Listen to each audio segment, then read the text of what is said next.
two men right here in Chicago who are fairly successful. I'm thinking about two men right here in Chicago who are fairly successful, similar background, educated. They worked for a corporation for many years, and they were among many people that were laid off. Two guys who were very good friends. One went out looking for a job for several weeks along with the other one, and they faced disappointment and rejection again and again and again. They couldn't find any work. One guy stopped. He became discouraged. He stopped going. He stayed home looking at television, became very argumentative and toxic with his wife, drinking beer, getting on the phone, talking to his other negative, unemployed friends, and he just gave up. The other guy kept looking for a job everywhere he could go. Every time he could get an opportunity, kept asking people, networking, checking the newspapers every day. Kept going everywhere he could, trying to find a job. You have too much education. You're overqualified. You won't be here long enough. He kept going. He kept going. He went to a place and said, look here, I tell you what, if you can't hire me, and I know you can use my talents, abilities, and skills, I don't want to sit home and do nothing. Just let me do some volunteer work. You don't have to give me anything, all right? I just want to work. I want to be busy. Guy said, okay, it's on you now, but don't expect me to give you anything. It's okay. This guy came in and worked. He was the first one there. The last one to leave was the best employee there. About 4 weeks later, one of the top managers quit. They were looking for a replacement. Guess who they selected? This other guy. This guy who was volunteering his time. He got the job. What was the difference between the two men? Eyesight and mindsight. Eyesight is judging on what you see. Judging according to appearances. But mindsight is how you interpret what you see. One guy said, it's not possible, it's over, I'm finished. I can't do it. I can't make it. He surrendered. I faced rejection again and again. I'm not going anymore. There are no jobs out there. But this other guy, he felt that in spite of the no's and rejections, in spite of how bad the economy is, in spite of what the newspapers are saying, that it's possible that somebody somewhere will give you a job. He just kept going, thinking it was possible.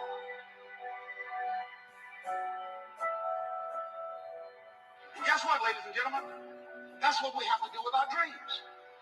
Because things happen to your life that you can never, ever anticipate. And many times when those things happen, you want to give up. Don't ever let somebody tell you you can't do something.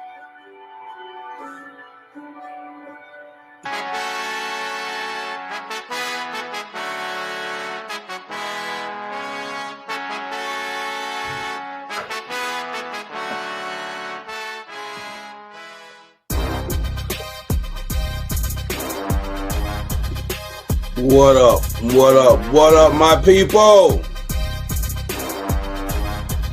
It's your boy back at you with another one. Here at the Next Level Sports Lounge. Y'all know how we do it over here. So we sit back and we talk about them boys. You hear me? We talk about them boys, as always, along with other things and other teams. What's going on around in the NFL? That's what we do, as always. As always, people.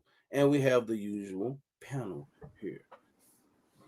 What's going on to everybody? What's going on to everybody? We got Dan, we got Rock, we got Oscar. So, start a little early than normal today. I supposed to have been starting a little earlier, but it had some things to do with the wife. We had to ship some boxes out, get some things going. Well, I ship it out tomorrow, but I had to box them up from her boutique. But other than that, y'all, how's everybody doing? How's everybody mentals and everybody dentals on today? How's it going, Dan? Those mentals today have been really, really good. Every day is a new day. The mom is recovering well, and she looks absolutely fantastic. And shout out to everybody in the chat. Shout out to the panel as well for all the prayers for her. I'm just very excited that she's been doing so well, and hopefully good things are more to come. So, and I can't wait to talk about the Cowboys as well. Rock, you hear Rock? Yeah, I'm here. What's going on? How's everything? How's the mentals? Everything's good. I mean, another day above ground, breathing. I'm good. Thank you, the Lord above, and saying what's up to all everybody in the channel. What's up, Comic? What's up, Hallie? What's up, Jimbo? What's up? Jimbo. Vinny's in here. All right. Just having a great day. I mean, it's a little cold outside, but what could you do? Facts, it is a little cold outside. I've been out there. Yeah, a little chilly. Yeah, chilly it is. Oscar said, Chilly. hey, everyone. Hope everyone is doing well. For everyone, please join us today in our chat. Please keep it respectful and kind. We are all family and would like anyone and everyone to be part of our growth. Facts. Facts, Oscar. Facts. What's going on, Momo? What's going on? What up, Momo? Hey, Momo. Momo, What up, Uncle Drew? I see you down there. How you doing? How's your mentals? How's everything doing? How you doing? How's your mentals today? They're always good. Okay. Oscar, how's everything going? How's your mentals today, Oscar? Everything doing good. Getting a lot of stuff, being very productive at work, and always nice to come home and finish up the day with the family. We already spoke, like I said yesterday, and I'll keep saying it every day. We don't do this for show. We don't do this for clicks. This is what we do 24 hours a day. We keep in touch with each other. We show love for each other. We support each other. Don't matter good, bad, or indifferent. We might always, not always agree, but we're always family. So like I said, we do this 24 hours a day.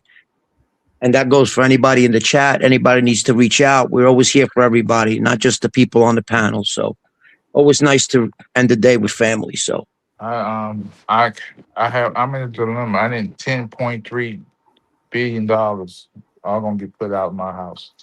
how much? What? Momo, stop. What? He said 10.3 billion. Stop it. Stop it, Mo. What up, Comic? What up, Drew? What up, Holly? Hey, Comic. What up? Who else up in here? What You got George, Jesse's Ahoy? big fan. Yeah, you got Jesse's big fan in here. So. Eagles, Drew. What's going on, Drew? Jimbo, what's going on? Vinny, Yes, Oscar. what's going on? Is it George or Jorge? All right, guys. Jorge. Y'all have a blessed Jorge. evening. I'll take care of some business. All right, Momo. Come back. Momo. Love you, brother. All right. Come back. So that's everybody in the chat. Speaking to everybody, I think I got everybody. Yeah. So what's good, y'all? We ain't had no major news in the NFL. We did see Vinny, get up in here, Vinny. We did see Justin Fields go to the Chiefs, y'all. Mm-hmm. And he probably gonna be starting at the beginning of the season. Because of some fact, the torn ACL and MCL that Patrick Mahomes had, so he might be starting. Any timetable on his return? I haven't seen it. Go ahead, Dan. I've heard recent reports that he could be back by mid-season for Mahomes. I've heard, Wow. but I don't know if he's going to come back mid-season. But I think the reason why that they got Justin Fields was because they need somebody to just start until Patrick comes back. So I think it would be wise for the Chiefs to start Justin Fields now and just see what he does. And if he does good, then so be it. But he's a good backup for Patrick, I think. So that's what it is. This Justin Fields, yeah. Under Andy Reid, he probably excel. He's a good offensive minded coach. You got him and you got Sean McVay and you got Kyle Shanahan. Good offensive minded coaches, and I think he probably excel. Vinny, the thing about Alex Highsmith, which we was getting to soon, but might as well hop into it now. They jumped off the Patrick Queen trade and went to Alex Highsmith. They wanted more for Patrick. Well, they wanted more than what the Cowboys was looking to get him for Patrick Queen. So that's the deal with Patrick Queen, and they moved to Alex Highsmith. So they're looking for Oscar. You know the exact trade. Right? Well, they're looking for our third rounder, and then like a late swap, a sixth and seventh swap back and forth. I think it's our seventh, and we get their sixth. But he's got a 2-year contract left, $14.5 million this year and $15.5 million next year. I mean, that could be always reworked, like we did with Rashawn Gary. So I don't know if that's just scare us away. And when he is on the field, he has missed a few games the last couple of seasons. When he is on the field, he's highly productive. 13 games. I think he had 9 sacks, and he produces when he's on the field. The problem is having on the field. Being on the field for us. That's the luxury that we don't have at this point. We don't have a lot of depth on our team, and we can't afford to get players that can be on the field for us. That's one luxury that we don't have at this point. Doesn't mean we're not going to have it in the future, adding little pieces here and there. But at this point right now, we got to be careful who we bring in or don't bring in. Like I said, again, we don't have the luxury to bring in a guy and pay him $15 million a year. And you had brought this up earlier in a chat with some other people. We don't have the luxury to bring in a guy like you were mentioning at the time, Nakobe Dean, pay him $13, $14 million to be a teacher. Not that that's not a good idea, but we don't have that luxury. Other teams might have that luxury, but we don't. Just like we don't have the luxury to bring in a $15 million a year defensive end that's going to play 10 games. We can't. Right now, we don't have that luxury. Maybe in 6 months or maybe next year we might, but not at this point. So that's why I'm glad they're not just jumping into it and just signing names just to sign them and make us happy. And they're doing the due diligence on everybody, including Queen, Highsmith, Greenwood, whoever else you want to talk about. Back in the old days, Jerry would have just signed them just to shut everybody up. And I'm glad he's not doing that at this point. Just do your homework and see if he fits and see if he can help us. That's the main thing. He's got to help. Facts. Yeah. Facts. I think that Alex Highsmith would be a good addition. I think if we are looking at him because he's got a motor on him for sure. And I think it would be wise for Dallas to at least explore that idea and just see what Pittsburgh would want. I mean, if you have to give up a date, like if you give up a third and you give up a future pick for Highsmith and you get a future pick along with it, I'm fine with that. I'm fine with it. Yeah, I like the fact that if they're able to trade for him, because Alex Highsmith it would be a good addition to this 3-4 defense. What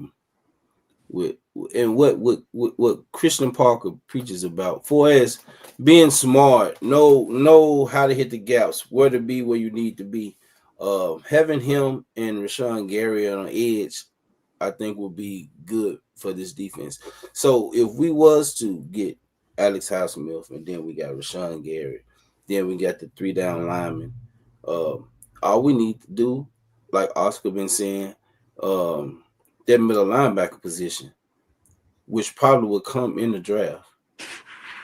I think they're holding off on their middle linebacker position because of the draft. I think they're going to get their middle linebacker from the draft to go beside Demarion Overshown because he's playing middle linebacker.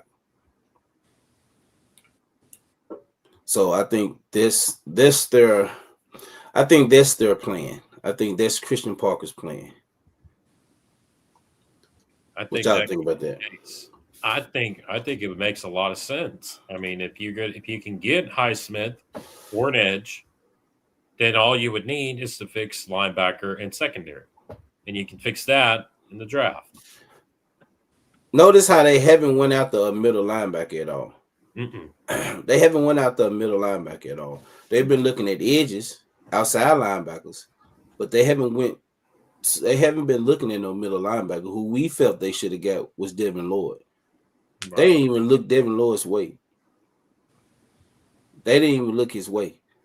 So I think their plan is to draft a middle linebacker. I think they're going to go young at middle linebacker. They might come out the draft with 2. I don't know. Because of how Demarion Overshown. Well, I think Shamar James will be his backup. I think Shamar James will be Demarion Overshown's backup. And they might come out the draft with 2. Yeah. And Overshown, I think he would fit well under the system that Parker is running. He is a smart player. That's the thing that's noticeable when you listen to Christian Parker talk. He talk about smart players, and I think he's feeling his scheme of players. He's filling the players with the scheme that he's been talking about for us being smart, for us being physical. Their defensive line, those 3, when you talk about Tito, Quinnen, and Kenny Clark, they're gonna be monsters up front. They're gonna be monsters. I heard somebody say something, I think yesterday, about Quinnen Williams never played in the 3-4. As a defensive tackle, he ain't got the. Quinnen Williams can play every position on the line, from DN to D tackle. I don't think it's going to be a problem for him because he's a smart player. He is a smart player. He's one of those smart. They're actually building around Kenny Clark and Quinnen Williams. Well, let me say Quinnen Williams first and Kenny Clark. They're actually building around those 2. All right, at least there's a vision. Huh? What'd you say, Oscar? At least there's a vision. You have a plan. Not that you're just winging it and just picking up players because they're great. You know, you like somebody mentioned to us, and it made great sense. You can't just pick up great players that are great individually. You got to pick up good players that are good and great in the system. They might not have to be the best player out there, but they're good for what you're trying to do. You know, it's not always the best players. You know, you can put a dream team together, and most of the time that don't work. You know, you have to put good players that are smart, willing to work hard and put the time in to learn the system and play hard together. That's what this team needs. At this point, that's what this team needs. Not a whole bunch of Pro Bowlers. There's plenty of time. We have plenty of teams with Pro Bowlers, 12 Pro Bowlers, 16 Pro Bowlers at one year, and we were all top heavy, and the rest of the team wasn't fit for what we were doing. We were just signing players because of their names. I'm glad in a way that we're not doing that. I know a lot of Cowboy fans are frustrated, and I'm one of them. You know, I would have liked to sign another player or 2, but I'm starting to adjust and like this vision a little bit better than the vision they had, and the vision that I had, and the vision that I hope we all had. This vision to me seems a lot better because we're building a team like the Eagles did a couple of years ago, and we're building a team like Seattle did, and we're building a team like back in the day, like San Francisco did, where we just build a strong team. And then it doesn't matter who's at quarterback. You know, I know everybody's saying, oh, we got a 2-3 year window with Dak. That's not the plan, people. We have to understand we're building a team for the future forever. To be great for 10 years, not just 1 or 2 because Dak is here. We're trying to build, my vision, and I hope Parker's vision, build a team that's good enough for the next 4 or 5 years so you can plug in any quarterback or any player in any position and still succeed. The 49ers did it in the early 90s. They built a team so strong, both sides of the ball, like what we're trying to do from the inside out with the offensive line, from getting Booker last year, from the defensive line this year. And what did they do? They moved off Montana, and they went right into Young, and they didn't skip a beat. That's the kind of team that I'm trying to explain to Dan that we need to build. So then it don't matter our 2-3 year window with Dak. We could be good for a long time. Doesn't matter who our quarterback is. That's the vision, not to just build around Dak. And that's facts, Oscar. That's facts. What up, Leo? What's good? What's good? What up? What up, CZ? Hey. What's going on, man? Hey guys, what's up, guys? Same shit, different toilet, but you know, we all woke up this morning, so let's keep it in its proper perspective, right? Yes, sir. Yeah. There you go. Always. Yo, real quick. What up, Marcus? What up, Leo? What up, CZ? I'm here, but I'm in the background talking to the wife on the phone. What up, Marcus? What up, Marcus? All right. Marcus, come on up, man. y'all know on Mondays, man, it's open. You know what I'm saying? Mm-hmm. Hold on, You I'm shot your shot out. yeah. Wait a minute, I'm adding it right now. Okay. You know what I'm saying? Give me a hot second. I sent Warren An invite. yeah. Yeah, shit, lots to talk about. To be honest with you.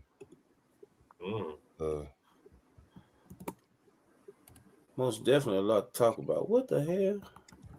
Oh, come on up, Marcus. I put the link in the chat.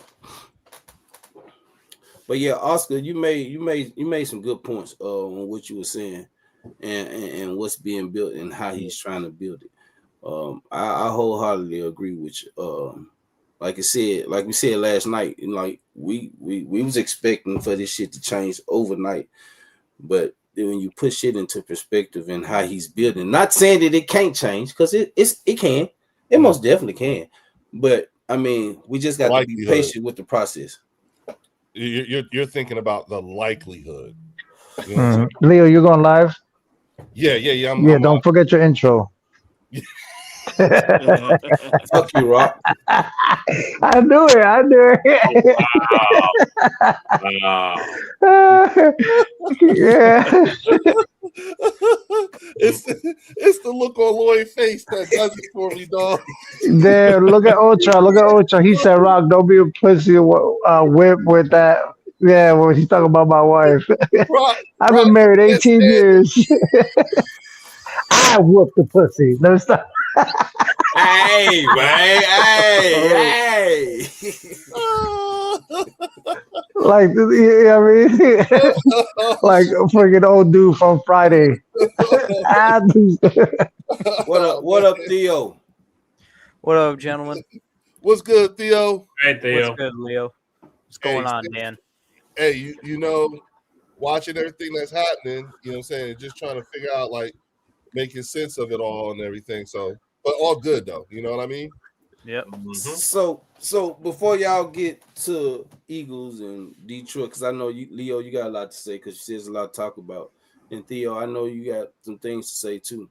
I want to go back to this thing when it comes to Christian Parker and who he's bringing in. He kind of bypassed a lot of players who we felt he should have got, and like I said, it's not Jerry. I feel it's him. He didn't go after Devin Lloyd. We wanted Devin Lloyd. He didn't want Minka Fitzpatrick. We wanted Minka Fitzpatrick. So it's something to what he's trying to do here. In spite of the players, like you said, Oscar, not going after the players that we were the good players just because of their names, who we felt they should have got. They didn't. We didn't think we'd get Rashawn Gary. And you was one of the ones, Oscar, that was pushing for Jalen Thompson. And I was pushing more of Minka Fitzpatrick. But he went with Jalen Thompson.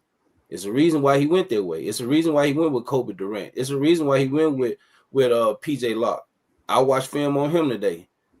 PJ Locke was starting. Do y'all know PJ Locke was starting at safety?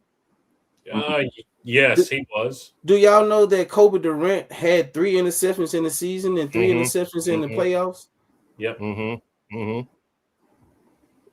So this 3-4 zone scheme that Christian Parker is trying to put together, he wants the right players in this scheme.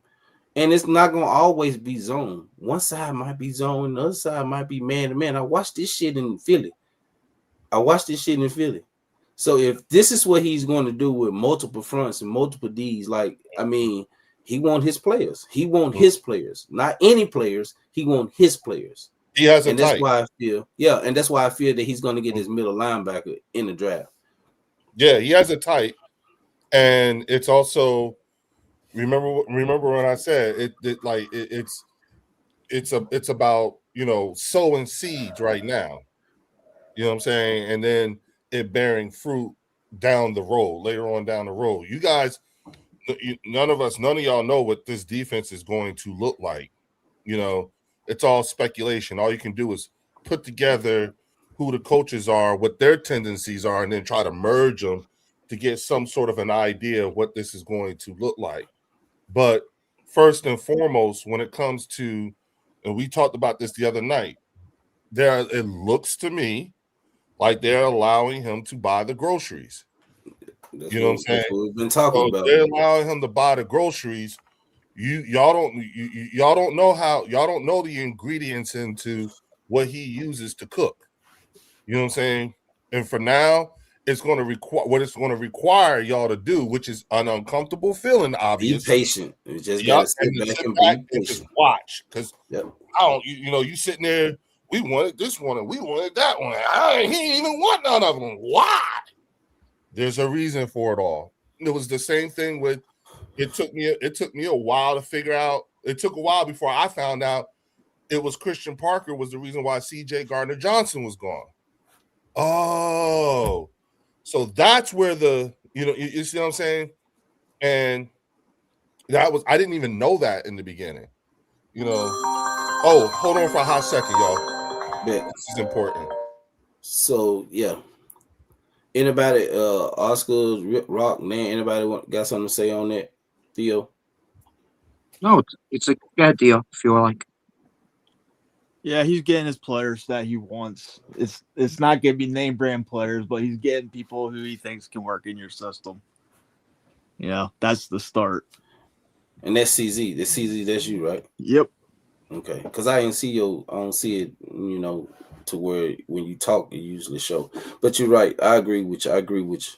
What you got to say, Oscar? No, I agree. We've been talking about this for a couple of days that, we can't get tied up on the big players. We all do, and that's what I tried to talk to Dan earlier and Rock, and Momo was on. You can't get tied on them because that's not what we're trying to do here, We got to bring in these players that want to play, that are hungry, and maybe sometimes it takes a lesser talented player to come in and, put in the work of what we're trying to build here. I watched a video with Charles Haley the other day, and he says, we used to. You went out, Oscar. Nope. Oscar Am I still here? Am I here? Oh yeah, we hear you now. We hear you now. Yeah. Well, Charles Haley says, we used to play our asses off just to get paid. These players get paid to play today. It's a big difference. So when you bring in these middle tier players that, are trying to prove themselves all over again or love the game, whatever they're having their mindsets, smart players like Christian Parker wants, they're coming in here. They want to, they're ball players. A lot of these name players, they're great players, but we all see they play, but they play for themselves. Their names, that's what they are. And that's not what we need at this point. Not saying we're not going to need that next year or the following year, but at this point, this is exactly what we need. Exactly the players we're getting. Yeah. You're building for sustained success rather than a 1 year of doing well and then falling off in the playoffs. Exactly.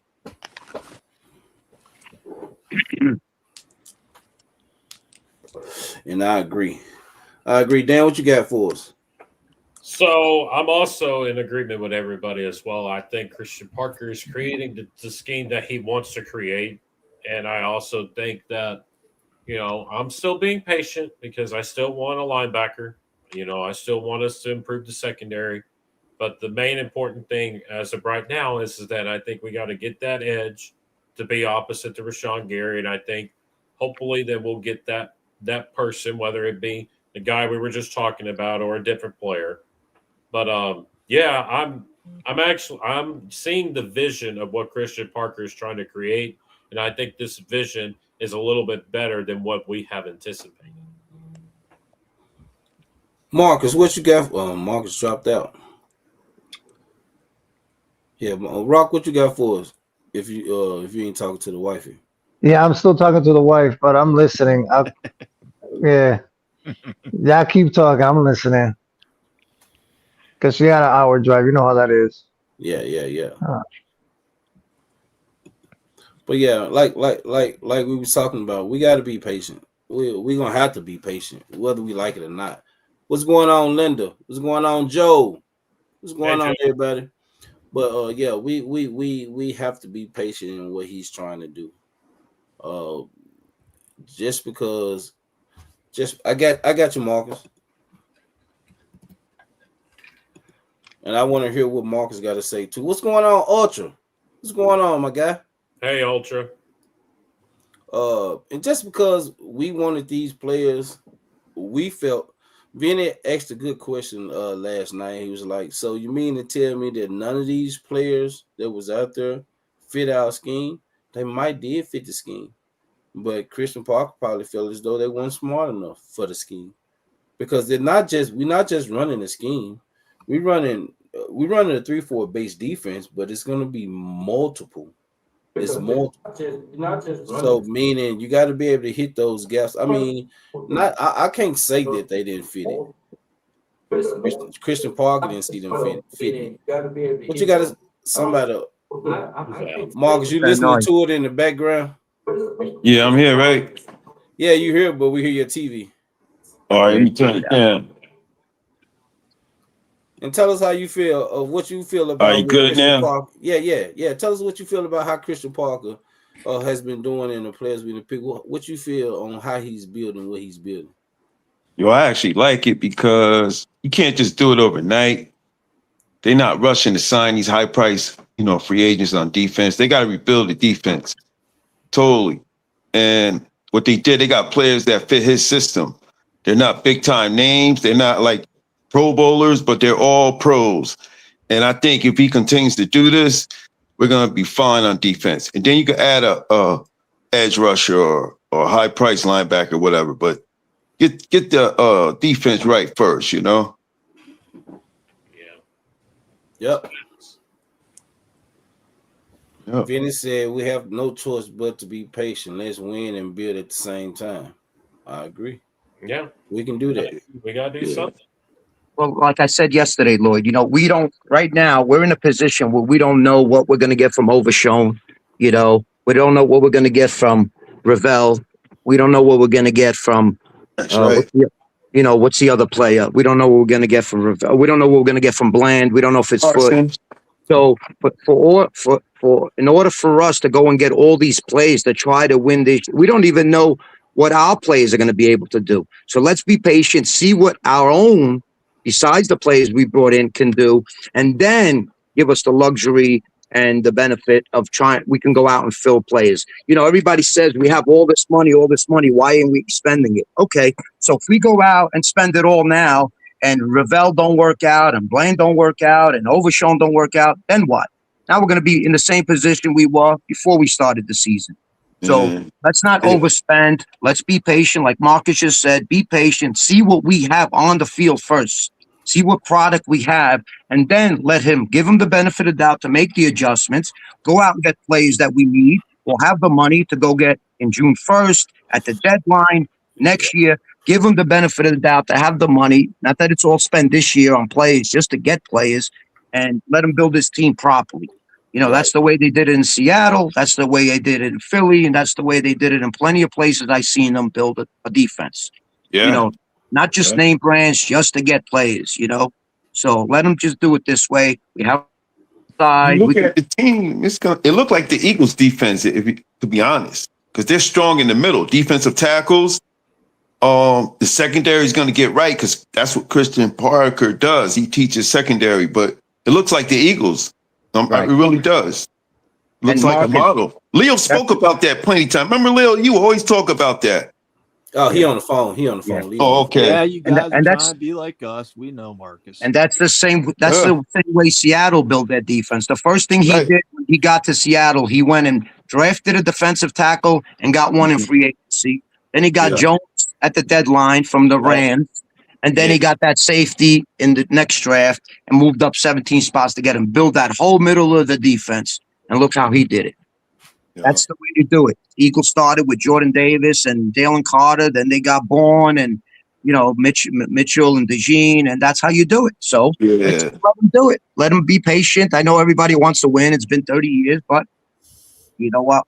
You got to let them do it the right way because it hasn't been working the other way. You want to know what's crazy? Is that when back when I started this podcast, and I remember the exact video that I did, and it was a video that I recorded and then posted it. It wasn't even I don't think no, it wasn't a live. I recorded it and I posted it and I spoke, and it was during the time when I think it was when Schottenheimer was hired. They did the little press conference and he had Jerry and he had Steven up there with him. And Steven was talking. And when he was talking, and I don't like Steven because I think he's cheap. I think he's cheaper than his daddy. Me personally, I think he's cheaper than his daddy. But he said some things in the press conference. If I'm not mistaken, that's the press conference. And he said some things in that press conference that had me thinking.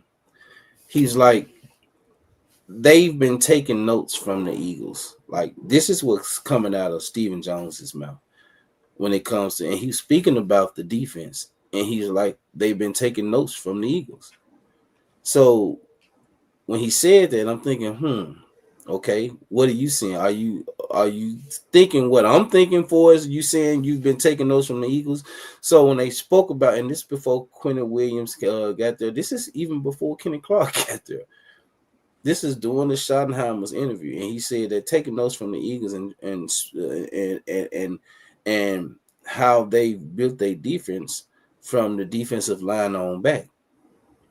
And if you look at it, period, that's what they've been doing. They brought in Kenny Clark. Did nobody want them to trade Michael Parsons, but they did. They brought in Kenny Clark. Not only did they bring in Kenny Clark, they got Quentin Williams in the trade. So that's where the foundation started. But even before CP got here, that's where the foundation started with those two. And they trying to build behind those two. And I like it. We never put any stock in defensive tackle or safety. Not the Cowboys. We would, it's not since Ken Hamlin, who we went and paid for, but we didn't put no stock in safety or D tackle. Those are the two positions that we really didn't put much stock in, period. From the draft, from free agent, we didn't. We just didn't. We'll go get a safety that played good 4-5 years ago and has been falling and think he can come to the Cowboys and play great. But that's how we looked at it. Defensive tackles, we never put stock into it until we tried to draft Marcy Smith, and he was crap. We over evaluated him and overdrafted for him. But I like what they've been doing. And it's not Jerry and it's not Steven. It's actually Christian Parker and it's Schottenheimer. Those are the two. That's who it is. And I like what they've been doing. Whether you taking notes from the Eagles, I don't give a damn you taking notes from the Eagles or the Rams. I don't give a damn. I love what they've been doing. Yeah. Miles, thank you, babe. Yeah, that's true. Appreciate it. You live? Yeah. I love you. Love you too. Wifey said, "Hey, everybody." Hey, mom. y'all. Hey. Hey, y'all.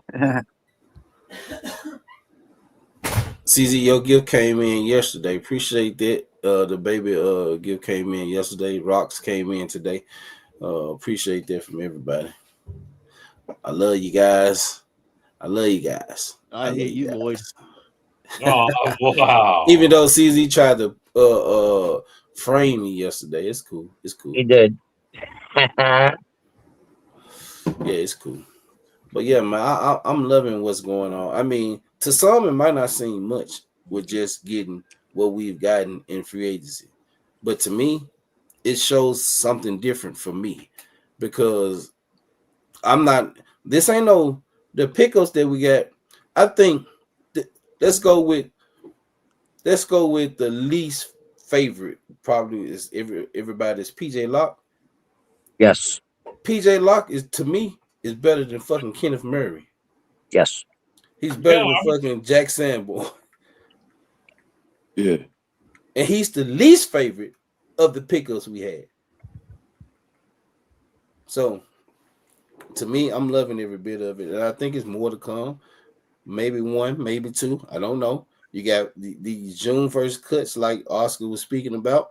Like, it's so much more that can happen before the season starts. Right. It's so much more. You got draft.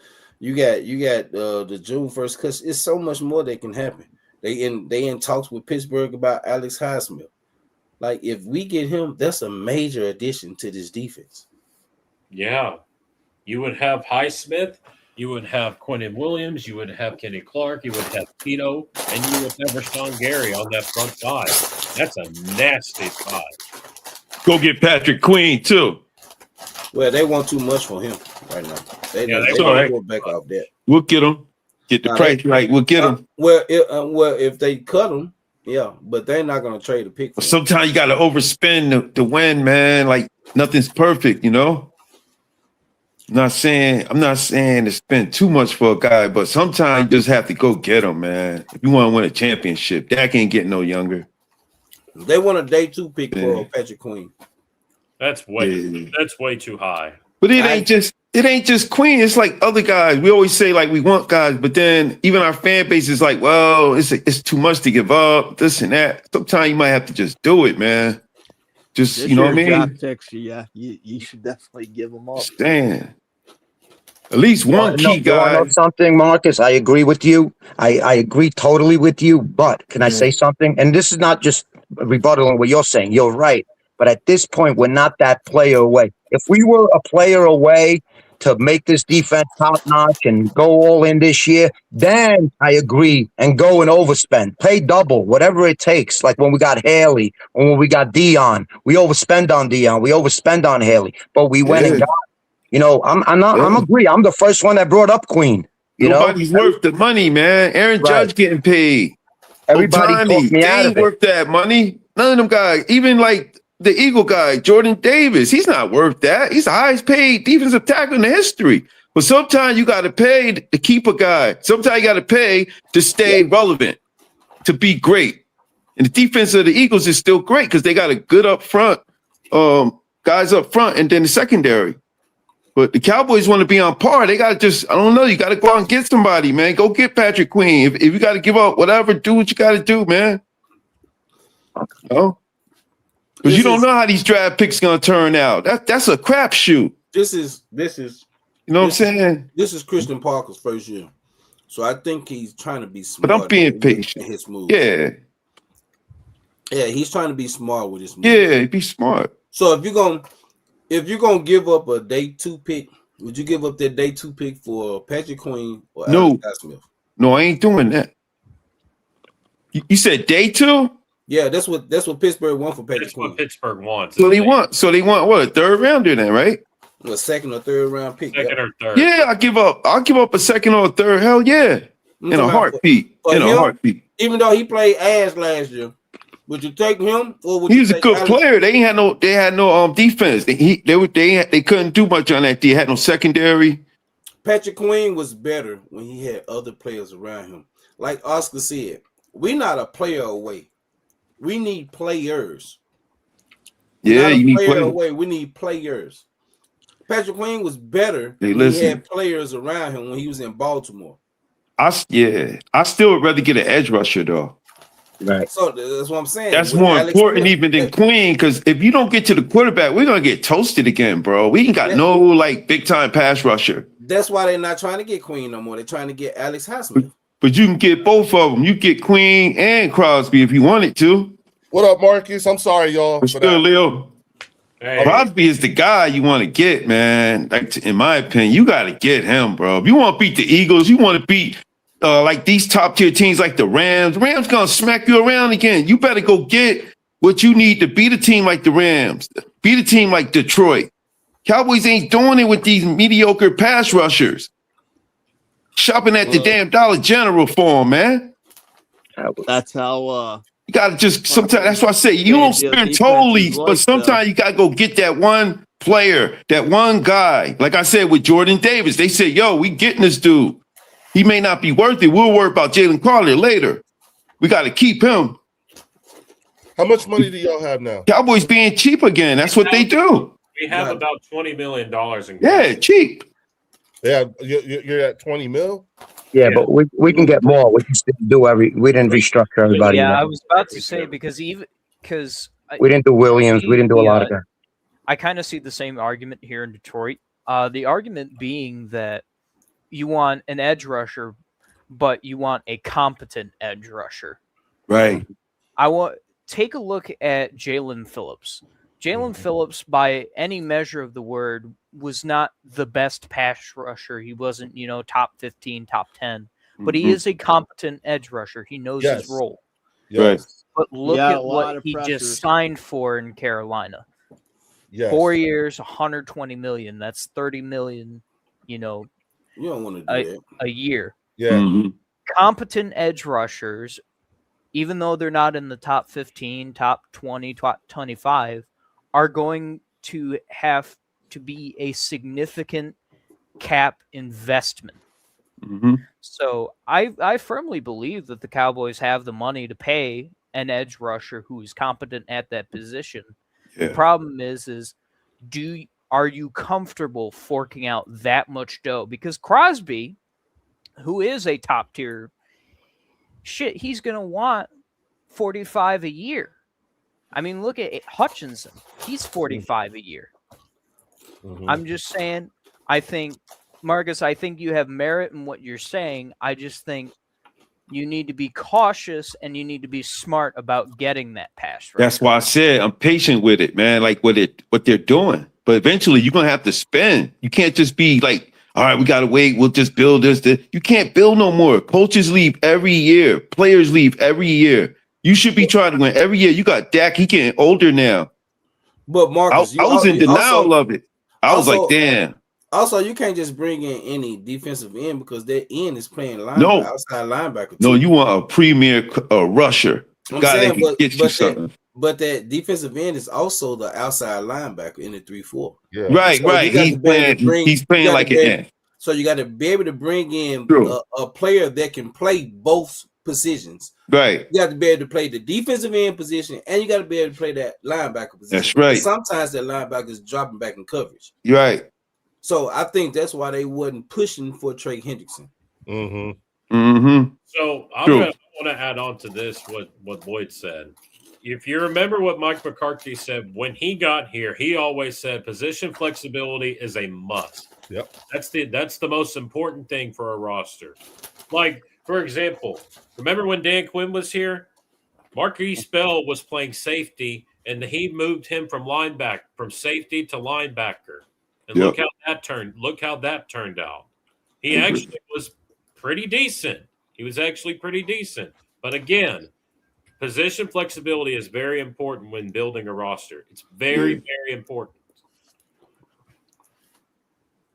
You got your channel up, Leo? Man, if they get a pass rusher, it'll just solve a lot of problems. Can I do something real quick? What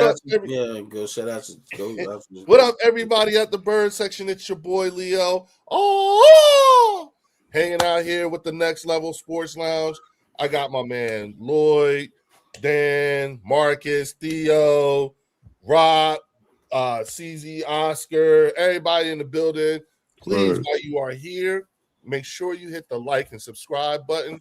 And then after you do that, you take your asses on over to the Next Level Sports Lounge and hit the like and subscribe button too. And then also, when you get a chance, check out the Eagles Collective podcast. You know what I'm saying? We need to get these guys up and going. You know what I'm saying? We're trying to get these likes up, these subs up. Love to you guys be a part of it all. Oh shit. Okay, I'm sorry. I just noticed something. But yeah, you know what I'm saying? What's up, fellas? What's going on? What's good? Got out the low eagle in the building. All right, that's it. I know you hate that shit, Lord. I hate it. Nah, we're good. I hate it with a passion. Oh shit, I hate it. I can't stand it. I love that shit. I can't stand it. I can't stand it. That shit be wild when he said. The only reason why I like it because of fucking Jada. Jada did it, something close to it. That's the only reason why I don't mind like it. some Tarzan shit. Yeah.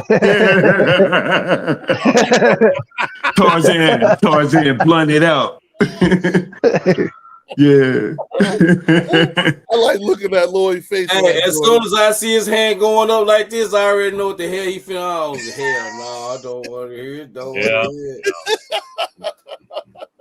Hey, it's my thing, man. You know what I'm saying? It's the call. Yeah, it is. It is. It's You know been what your I'm thing. Every time I done watched your channel, even way back when I started watching your channel, you've been doing it. I hated it. I told you then.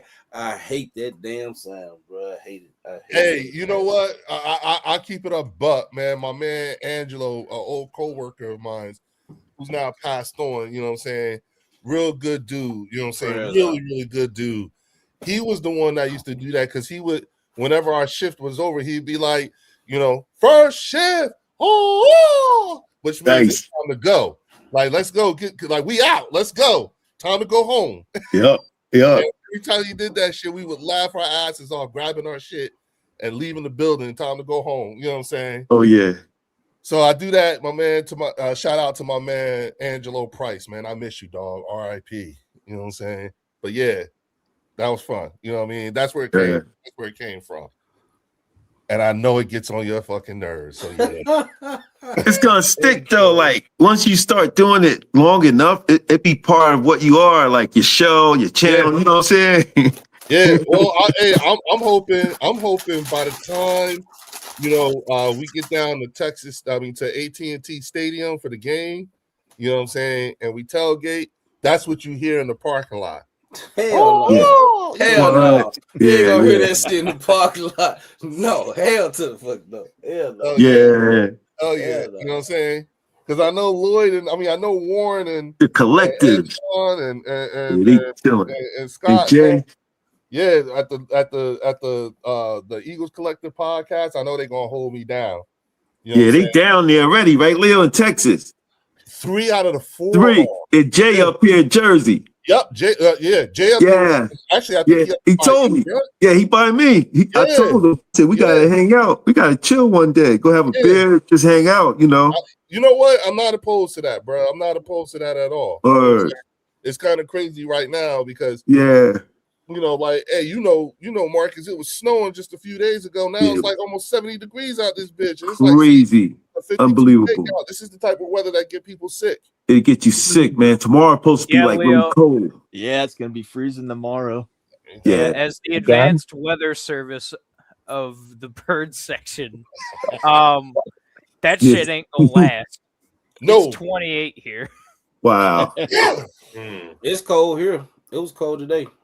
Crazy weather. It feels like 36 degrees outside right now. And 2 hours away from Dallas, so yeah. We had tornado warnings. I stay in Texas, Leo. Yeah. And Lloyd, did you hear that? Yeah, Marcus is right. We had tornado warnings. I was in the middle of a fucking tornado yesterday, y'all. I was out making extra money, and all of a sudden you hear the sirens. It was tornado warning. Hell just started hitting the car, man. I was terrified. I hurry up and got home. I'll be looking when that shit happens. Man, that shit crazy as hell. I'll be all my mirrors in the car. I'll be looking. Damn. That ain't no joke. Memphis, back home in Memphis, man, we don't get that type of shit. Y'all don't get too much. No. Since I moved to Kansas, What? a lot of tornado warning now. And then here in Texas, I done heard a lot of tornado warnings and shit. So not used to. We get them, but they don't pass by like as usual, like above that Dallas. Like Alabama's bad. Oklahoma's bad. Oklahoma, y'all, and Indiana. It's all the flatland. Hey, Marcus, Philly is under a tornado warning now. Yeah, Philadelphia. Yeah, because you can tell all the players are leaving. Yo, it's more special. I'm just kidding. Oh shit! Yeah, Rock got that over. Rock with the uppercut.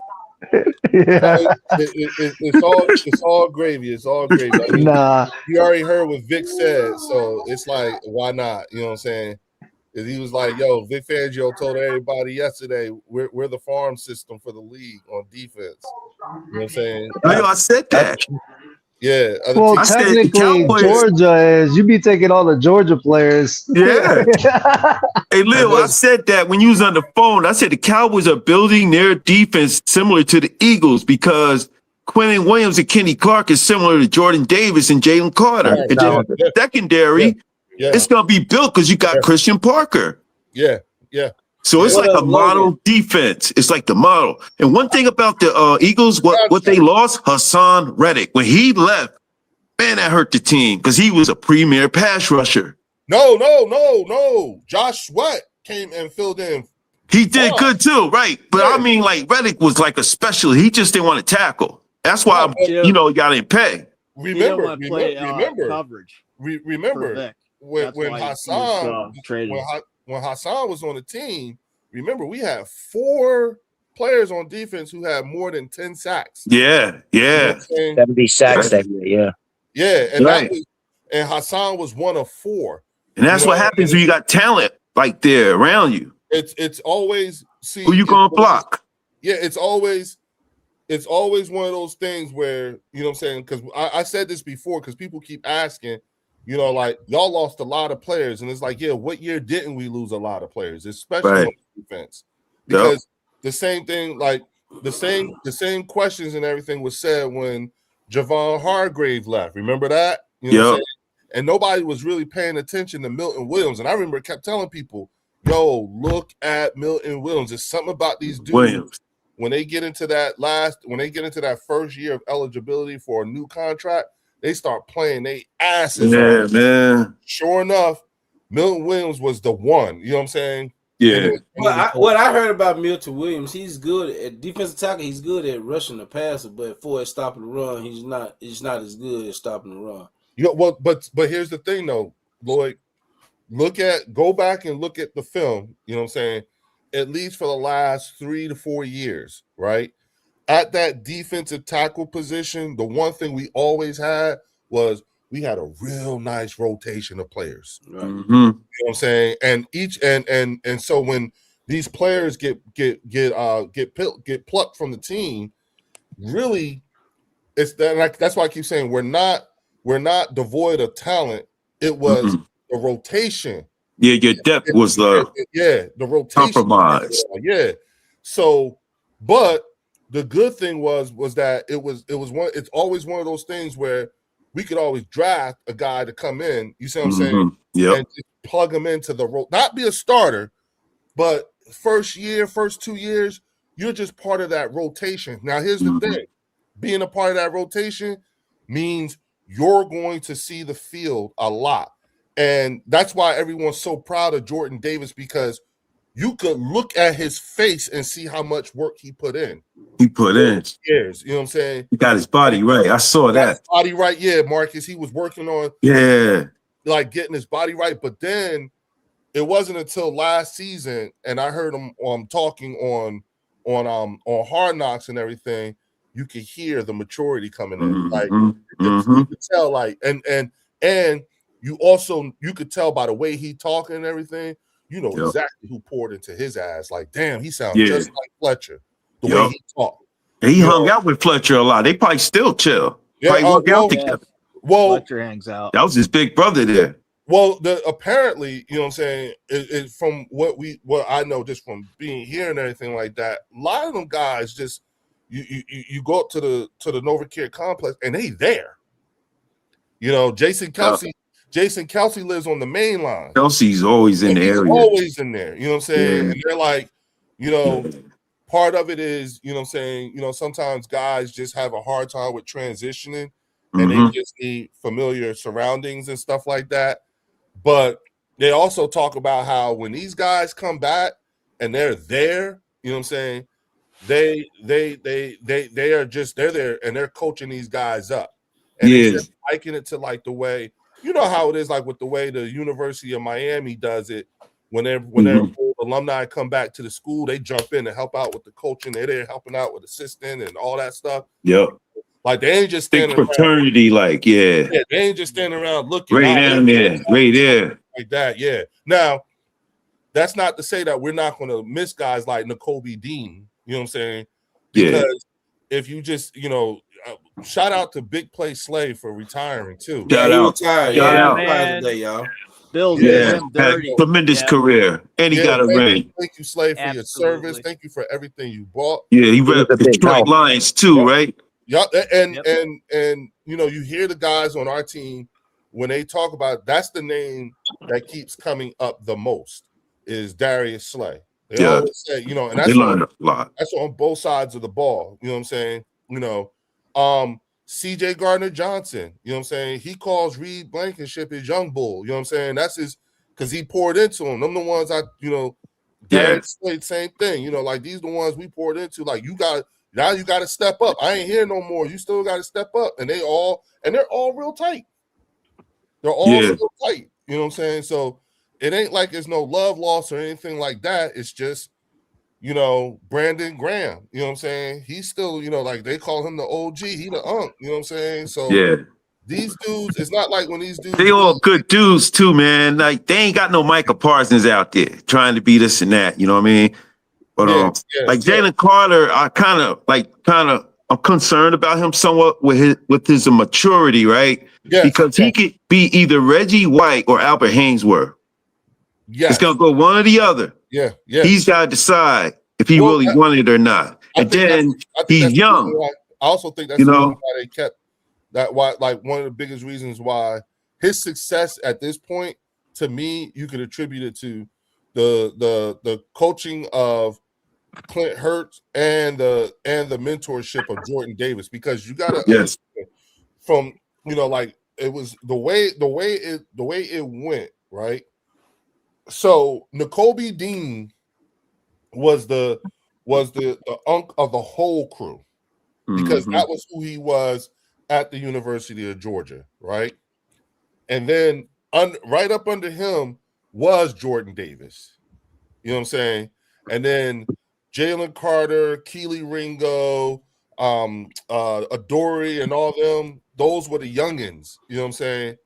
So now that N'Kobe's gone, you know what I'm saying, and then you see, and then and Slay is gone. It's like you could see how Jordan Davis has naturally progressed into that leadership role, but you can you can hear the maturation in him too, and the fact that he looks committed. I always point to the fact, just look at his fucking face. That right there is the proof. You know what I'm saying? Like, you can say whatever you want, and you can have all these, nice little anecdotes and stuff like that, but the real evidence is going to be in, can we actually see the work that you put in? And the good thing is that you can actually see the work that he's actually put in, which is why I'm like, yo, and the result on the field. So he deserves that big contract, but also the reverence as a leader now. So Leo, let me ask you a question. Yeah. How far you think Cowboys doing so far though?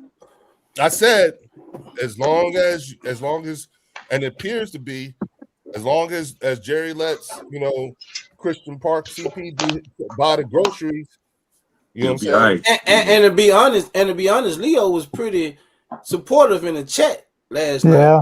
You know what I'm saying? So I mean, I wasn't expecting. Keep it real. No, Leo keeps it real. And Drew started being that way too. Then he took it elsewhere in the chat. But he likes your bullshit, man. But most of the time, when we keep it real, you're gonna hear some real sports knowledge, because we've been doing it for a minute. Like, I remember one night, y'all know me, Blue, and Dan. We talking about this? I remember this very well. We stayed up and we actually went a straight 2 hours of just talking football. Yep. Yeah. It wasn't trolling. Yep. It was like, that's what the do best. you think? Like, how do you see this and why? There's like a lot of times it's not. And none of it was recorded. Yeah. I think Blue was the one right there. Blue. Yeah, he was like, "Damn, this some good ass stuff." Yeah, Blue was like, "This the one we should have recorded." He told us. The tape should always be running, man. He was talking with me and Blue. He said, "You and Blue got me late to my meeting." I'm like, "Oh my god!" Yeah. Logan said he's pretty excited to see what Christian Parker can do in Dallas. I ain't gonna front. I'm watching with. I'm excited too. Yeah, Leo, you've seen many years of Cowboys. Yeah. Do you really see? Because I want to get an outsider in. You know what I mean? Mm-hmm. Is this year really different? I mean, I'm agreeing it is. Or we're moving different. So, what do you think? So, I would say, like looking from the outside looking in, and I always preach about how the one thing I don't do is I don't pretend like I don't know who this team is. You know what I'm saying? And that's the same for the Giants and the Commanders. Yeah, always know your enemy. Yeah. Yeah, I don't pretend.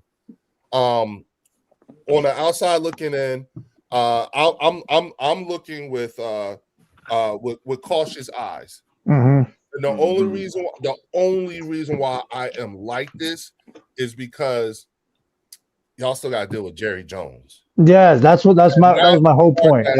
I think that's the part that makes it really hard for the fan base to totally buy in, because at any moment, all this goodwill that they built up, all this great excitement they built up, and his light switch goes on, like, oh, my turn.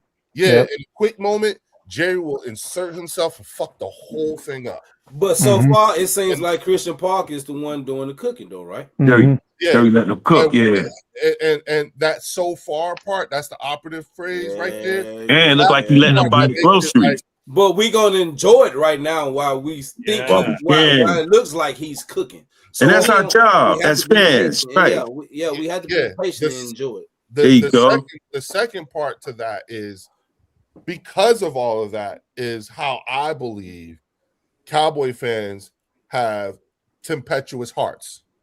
You know what I'm saying?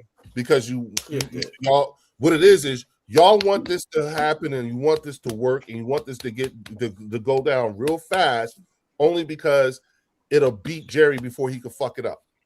Not all of us, but most. Yeah, I get it. Outside looking in, and he's like, again, for now, all Christian Parker has done is bought the groceries. He hasn't even begun to start cooking yet. Too early, yeah. Yeah, it's only March. Right. Now, do you really think these hires is really him, or you think the Joneses took a couple guys and threw them in? No. I think he's doing it. All right, me too. I will say that it looks to me, that these new coaches and everything like that are all CP. And like I said, I believe, and I will maintain this, I believe that Vic Fangio told CP, don't you go nowhere until they tell you, exactly. Yeah. To do this and you get to do that. Oscar, that's what you said. Oscar, he did. Oscar you said You that said he should have went into the doggone interview saying, and that's exactly what Oscar said. He should have went into the interviews telling Jerry those things. Yep, because that's exactly how it. That's exactly like I always said. I think I was saying it a few days ago. The way they're moving when it comes to these players and everything like that. It looks very Vic Fangio, Howie Roseman-ish. You know what I'm saying? Because all Vic does is he hands Howie Roseman the grocery list. And Howie be like, oh, okay, Vic, yeah, I got it. Oh, okay, no problem. I got you, Vic. You know what I'm saying? And then that's it. You know what I'm saying? So it's just, and then he does it. And if something don't work or if something ain't right, or if it's something just ain't meshing well with how he wants to get things done, gotta go, get him out of here. You saw how fast they moved on from Bryce Huff. You saw how fast they moved on from Devin White. You saw how fast we moved on from a lot of premier players and everything like that. Like, gotta go. He gotta go. He ain't gonna work. So real quick, I gotta go take the baby a shower real quick, and I'll be back. But let's read some of the chats though. Yeah, I'll see you guys in a little bit. I'm going through them right now. Yes, sir. I saw this couple people in here. What's going on? This is my first time seeing you here. Appreciate you. I saw Hey Dr. Jen also. Looks like it was first too. Go up a little bit. I got to be patient with me because Blue ain't here, y'all. So I get caught up in conversation. So let me see. I can't get there. Dan, help him out. I'll be back, guys. Let me see. Yeah. What's going on, Tiffany? She over there on Leo's channel. Shout out to Tiffany. Tiffany sent Logan in here. Dr. Jen. Logan. Cowboy. Jordan Coughlin. You know what I'm saying? Joe Damasi, Big Pickin'. What up, folks? You know what I'm saying? These are my bird section people in the building. Drew. What up, Drew? What up, Ted? Shout out to People's Drew. I'm gonna tell you, I Brother think Drew in the house. What's up, Drew? I think it's three people. I don't think Patrick Queen is nowhere in the conversation anymore. So I think it's three people. It's three players that I think the Cowboys are trying to look to get. One of these three. Alex Highsmith. Yep. Grenard from the Vikings. Yep. Mm-hmm. And they're talking a lot about Josh Sweat. I wouldn't be surprised if they don't try to get him. Yeah. One of those three, I think, will be a Cowboy. That'll work.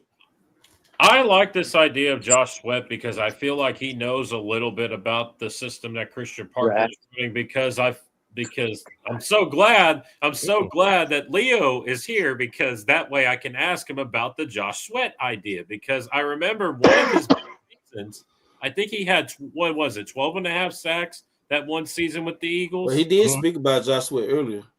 If I'm not mistaken, I think he had 12 and a half sacks that 1 year with the Eagles, I believe. Well, all right. So Josh Sweat did request a trade from the Arizona Cardinals, and he had a really good year last year too. I think he had 12 sacks last year, if I'm not mistaken.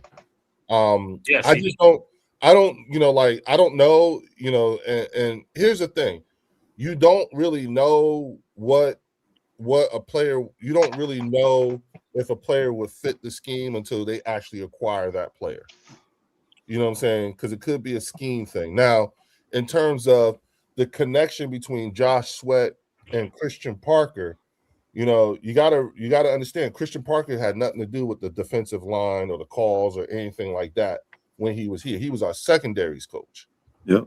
So Josh Sweat's success, you know what I'm saying, you couldn't attribute any of that to Christian Parker because that wasn't part of the thing. Now, at the same time, you could say that Christian Parker had them damn DBs playing so good it gave Josh Sweat more time to get, you know what I'm saying, to get some sacks, and all that stuff. But in terms of the actual scheme, you really need to take a look at who your defensive line coach is and then retrace his steps. Marcus Dixon. That would be Marcus Dixon from Minnesota. Yeah. From Minnesota. So He's probably need to get Grenard from Minnesota. There you go. Probably what that is. Yeah, I heard his name today. Yeah, your degrees of separation. What you have to do is you have to match your degrees of separation between the position coach and the player, not the offensive coordinator. Unless the offensive coordinator was that player's former position coach on another team, i.e., the Philadelphia Eagles, the Denver Broncos, and so on and so forth, which is why I'm like, take a look at Clint Hurt, you know what I'm saying, when it comes to dealing with the defensive line and stuff like that. That's how you would, I would say, scout it. Yeah. So Ultra Cowboys said wrong, Leo. CP was Fangio's right-hand man. Even Fangio stated that he was the one to develop the game plan. I'm so not listening to Ultra Cowboy. He can't tell me more about CP than anybody we know. Oh, okay, whatever. You know what I'm saying? Okay, Ultra. If you say Eagles Drew said, Lord, getting a premier or a close to premier pass rush is counterproductive in my opinion. Yeah. I would think so too. If you until you know what this scheme actually looks like, y'all need what y'all need right now is y'all need real live fire exercises. Yeah, you need the first-hand experience. Yes, you got it. You need that.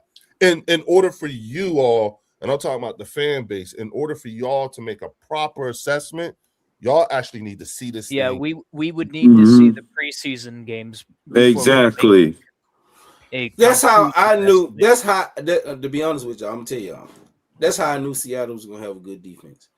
When I saw Seattle defense in the preseason, how physical they was playing, I said that defense is gonna be mean, and it was. That tells you how they're being coached. Yeah, it tells you exactly how they're being. Bro, these players, when I tell you they was physical, look, these fucking they weren't starters. Some of them probably became role players, but that defense as a whole was playing fucking physical in the fucking preseason. I said this defense gonna be mean. Their defense, and it was point blank. Mm-hmm. That's a prime example of what they're saying. Yeah. So I and- do want to pivot back to Josh Sweat for just a moment because there has been kind of an update. It seems that Josh Sweat is being targeted by both the Packers and Bears. Not surprised. And his brother is with the Bears, right? I believe so. Yes. Yeah.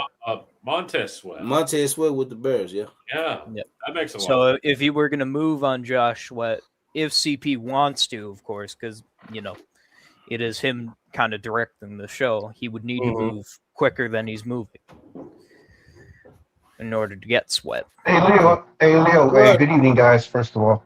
Leo, Hey, I got Jesse. a question for you. Were you Good evening, surprised? Hey, were you surprised that Slay retired? So I know weren't you guys trying to get him? Yeah, but no, I wasn't. No, I wasn't. No. His rights are held by And the you know Bills. what? I kind of am happy that he is retired. Yeah. It was time. Yeah, Yeah, it was well, time. Heck of a career, though. Absolutely. I'm happy for him. Yeah. He gets to go out, and then also the things that he gets to look forward to doing, like being more present in the lives of his kids and stuff like that. So, Have you seen the tweet he put out about his retirement? No, what did he say? All right. So he said, "Dear football, I want to thank you for all you've done for me.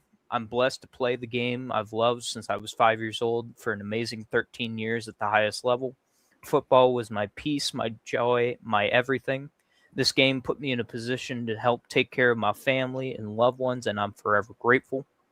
It's hard to say, but God has a new chapter for me, and I'm ready to turn the page and start my new journey. To all Big Play fans, I always appreciate the love and support y'all have given to me. I couldn't have done it without you. Just a kid from Brunswick, Georgia with big dreams. Big play on and off the field. We out." That's nice. And That's nice there. going Good back stuff. That's pretty to good. the maturity statement, that statement alone is why Big Play is seen the way he is. Now, That was here's a the $1 million. mature. Wait, That's real. Leo. Here's the $1 million question. What is he retiring as? A Super Bowl champion. I think That he's was gonna my, retire. hey, beat me to Leo. You beat me to it. That was my second question. That was my second question I for think you. he's gonna retire as a Lion. No, he's retiring. You think he's going to Hall of Fame? You think he's going to Eagles Hall of Fame? He'll probably go You think he's going to Eagles Detroit. Hall of Fame? No. But then again, Philly, because he got the ring, you know? Yeah. How many years was he in Detroit? His years was in 7. Detroit though. Yeah. How many in Yeah, Philly? 7 in Detroit, 5 in Philly. Yeah, it's kind of split. He'll probably go Philly. Plus, he won the championship in Philly. But you know, I would know. imagine he would either probably retire in Philly as an I Eagle. thought he signed a one-day No. retirement thing. For He'll You gotta pick a represent, team? he'll represent both teams, though. I don't Can you think pick a team, Marcus? They play Slay in Detroit. So, you know what I'm saying? Yeah. You remember Yeah. he got burnt? He got burnt by my man. He was 41 years old. Remember for the Cowboys? What's that receiver we had? Yeah, Linda, you're right. You know, Sweat is right at Burt the Slay. per year mark. That fits perfect what Philly wants to pay. What was it? 40 million. Was it Yeah. Thielen? Good job, Logan. Nah, it was somebody else. They burnt Slay on the left sideline. Dak threw that shit deep. And I was He's, like, damn. He helped everybody. And it was but on he third helped down. them. It was like 3rd and 20 something. And Oh, he you made talking about T.Y. Hilton? T.Y. Hilton. That's yeah. right. Yeah, which just set it out. He was like 41. I post that sometime. That was probably one of the more better throws that. Hey, But Slay sitting was on the done edge- though. By I that sitting time, on he the was edge of done. my seat. I was sitting on the edge of my seat when he threw that damn pass. Yeah. down the Yeah, I sideline remember. to T.Y. I remember that very. Everybody remember that one. Yeah. But he was done by then. Like his days in Detroit was his best Yeah, time. that was his prime. That was his best prime of time. year. That's when Philly went and got him. Yup. Yep. Yeah. You know, He helped everybody. But imagine what he did for those kids, Quinion and Cooper, Well, man. even the wide He- receivers. Yeah, Leo said he just helped the wide experience. receivers. Yeah, you're right, Oscar. He helped the wide receivers too. That's a real one there. Just like Brian Dawkins, you know what I mean? A leader.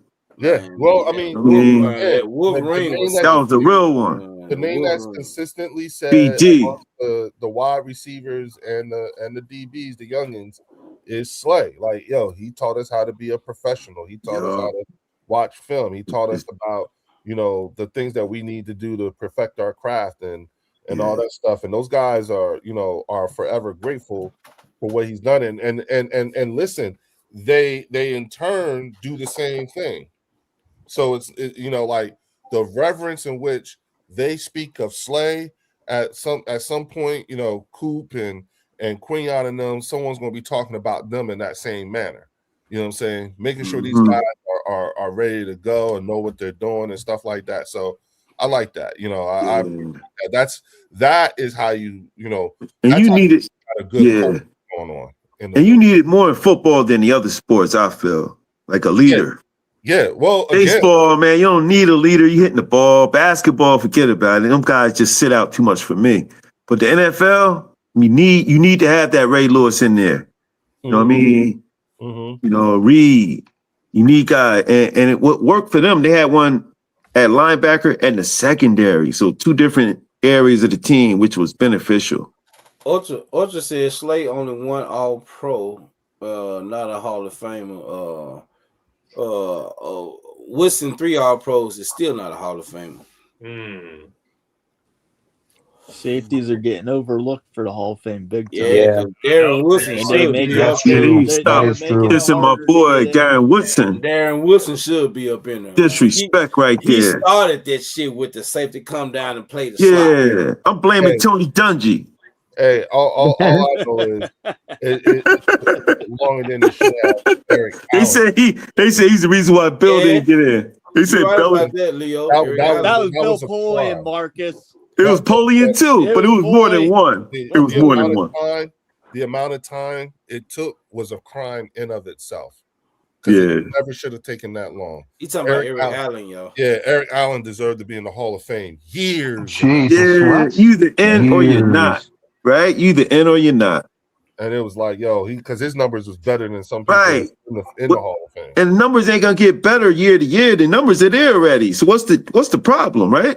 Well, I mean, it's all political.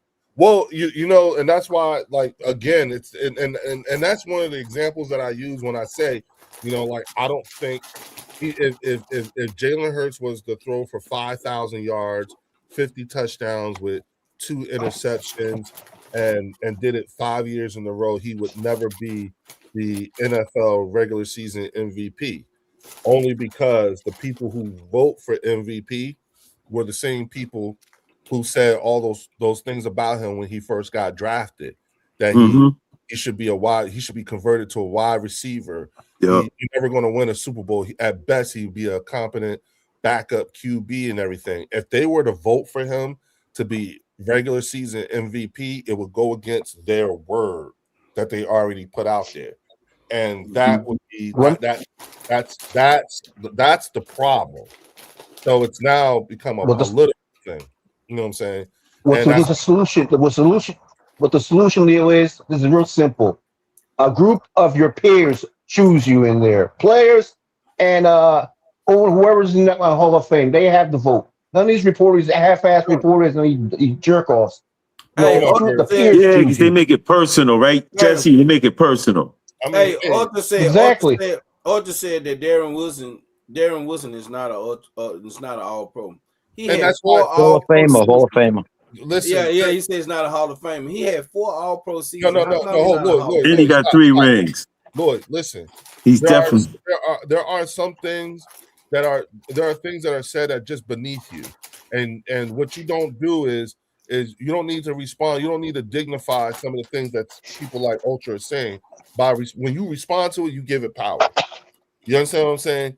Like, that's ridiculous. You don't need to prove nothing to someone who says the most asinine things on the planet, like Ultra is saying. You see what I'm saying? So just ignore it. Just ignore it. That's the best thing you could do. When you acknowledge it, you giving it power. You see what I'm saying? And it, you know, like, nah, you know what I'm saying? Idiocy, you know, when people are being idiots, it's, you know, like, there you go. Just let them say their thing and then keep it moving. But you don't need to dignify statements with a response. I mean, he's entitled to his opinion, but I'm just saying, 4 All Pros. Yeah, no, you. Hey, listen, Super you know, Bowl. yeah, you You don't got need 3 hey, titles. you don't need to say nothing because there's no change. All-time leading tackler. That Yeah, was Cowboy history. there's no change in that person's mind. Man. You know what I'm That's saying? crazy right there. OJ. Yeah. That's crazy. Yeah. Yeah, man.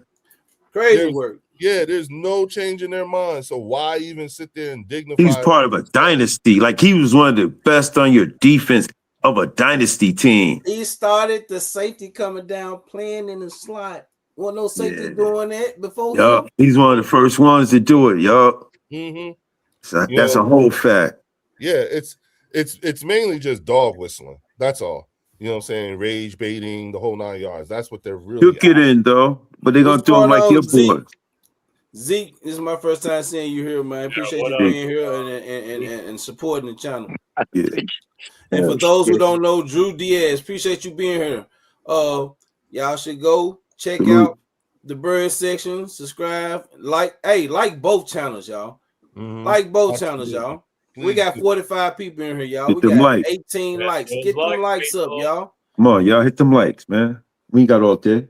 What you say, Leo, for the cost of a Yeah, it's almost Lucy? Marcus's Y'all think. bedtime. You What y'all get think, a man? Spartan's worth of fun and content for the price of a Lucy. Word. We don't have all day. That's funny shit. Yeah, yeah, because that's what it is. You know what I'm saying? You get more than what you pay for, and that's what it should be. You should you should be better having talked to us than after having talked to us than beforehand. That's right. We're way better That's in true. NFL Network and First Take. What you say, Just Mark? said Because we At know, least you speak because his we know language. football. Huh? I saw you signed a What'd you say, lineman Theo? today, Jim. I saw you signed a lineman Yeah, we're starting to today, start. Jesse. Yeah, we're starting to back. Like I said, we're trying getting our depth. We got a lot of good. You got some receivers in the depth now. It's like we call them the guys, but we shall see how it goes. We got some depth in a lot of places there. We shall see. Yeah, What about your quarterback, Leo? I mean, Jesse, he better stop running. This ain't college, bro. He gonna get his bell. Yeah. Well, He gonna get his with the clock. offensive line week, I'm telling you, he gonna get taken out, bro. He's too cocky too. but with out there this dancing guy and we just shit. hired, we got the running backs. We got our running backs. It's going to Scadaboo and what's his face. They're going to run right down the barrel. Scadaboo coming off a broken ankle. He come off a broken ankle, Jesse. How much he gonna give you? Neighbors too. What he gonna offer?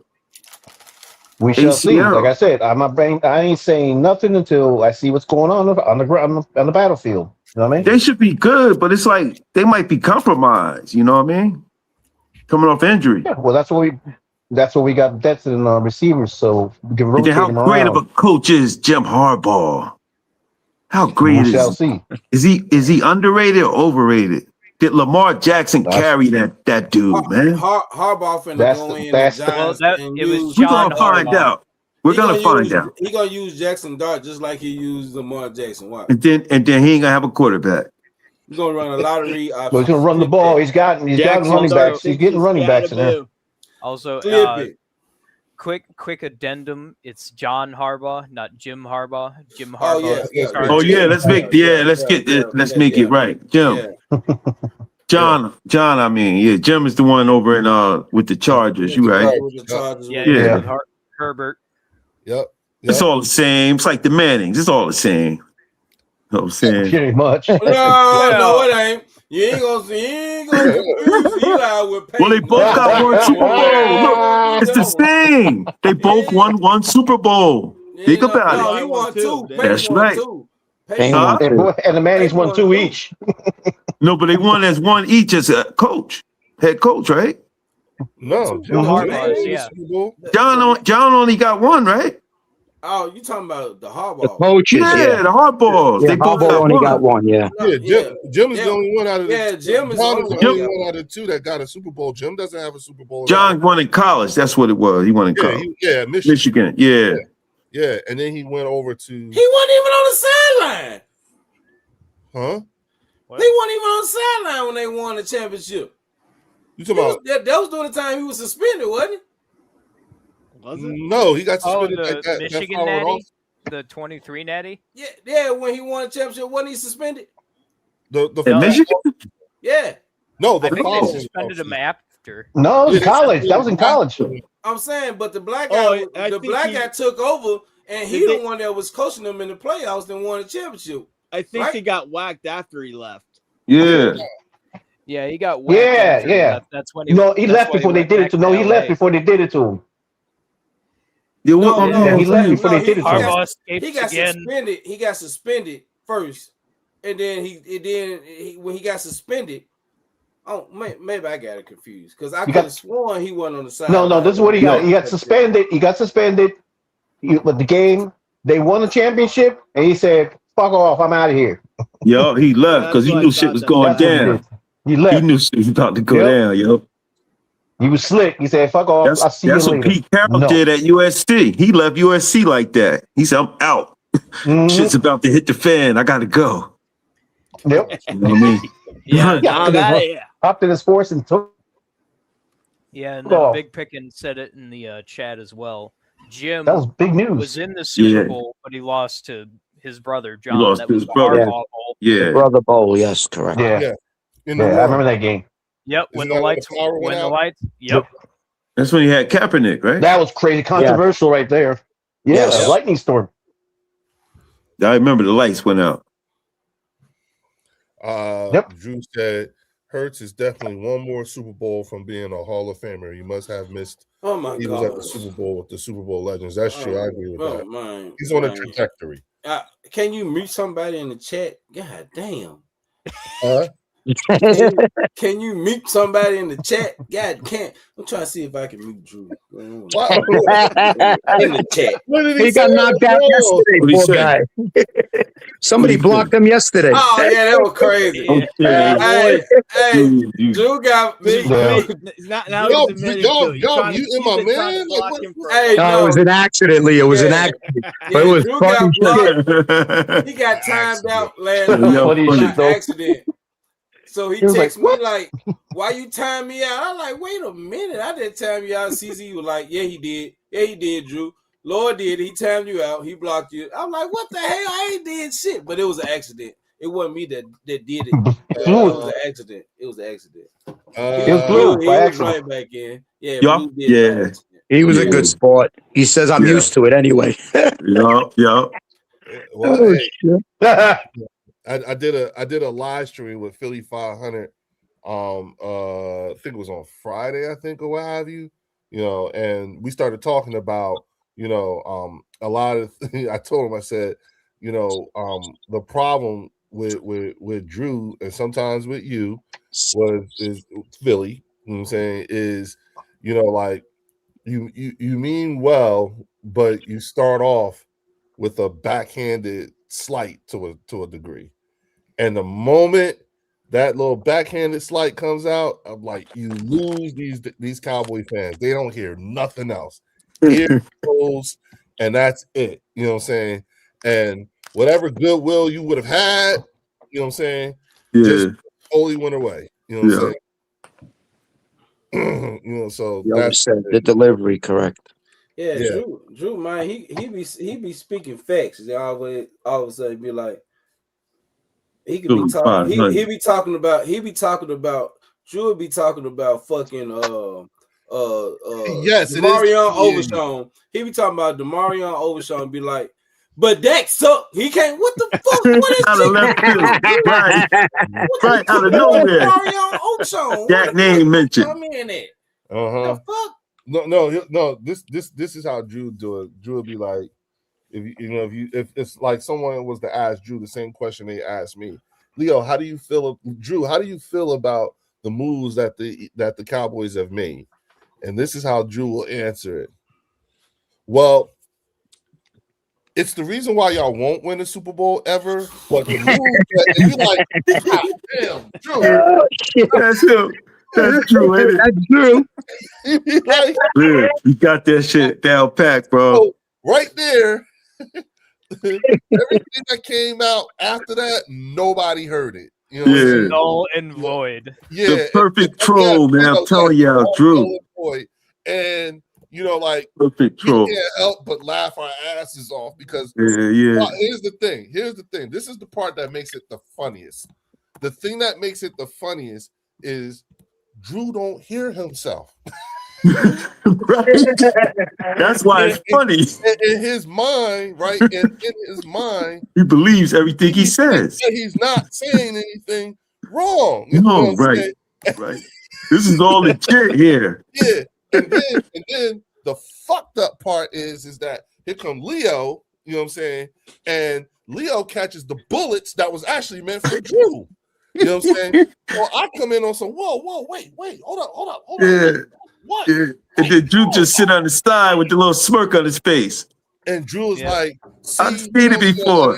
And it's like, yeah, So- and then I gotta come in Classic. 40 minutes later, and then the entire room's on fire, So- and then I gotta figure it out. Right. So Jimbo, yeah, it was under my name, under my account. But Blue has access to the whole channel. So he did it by mistake. So when he did it, it showed that I did it, but I didn't do it because Blue is the administrator. Yeah, He's yeah. the administrator. Yeah, he has access to all of it. Even and D'Angelo said the same thing the other day because I come in here and I catch the shit because of Drew. Yes. Oh, He said the D'Angelo, same yeah. thing. Yeah, D'Angelo said the same thing. And the thing about it is that here's the thing. Oh shit. Oh man. Boy, I saw your soul hop out your body. I don't know Man, what happened, bro. hey, this one here just popped up on the side. I ain't even. Oh, He gave you a karate chop. That's what he did. yeah. Right.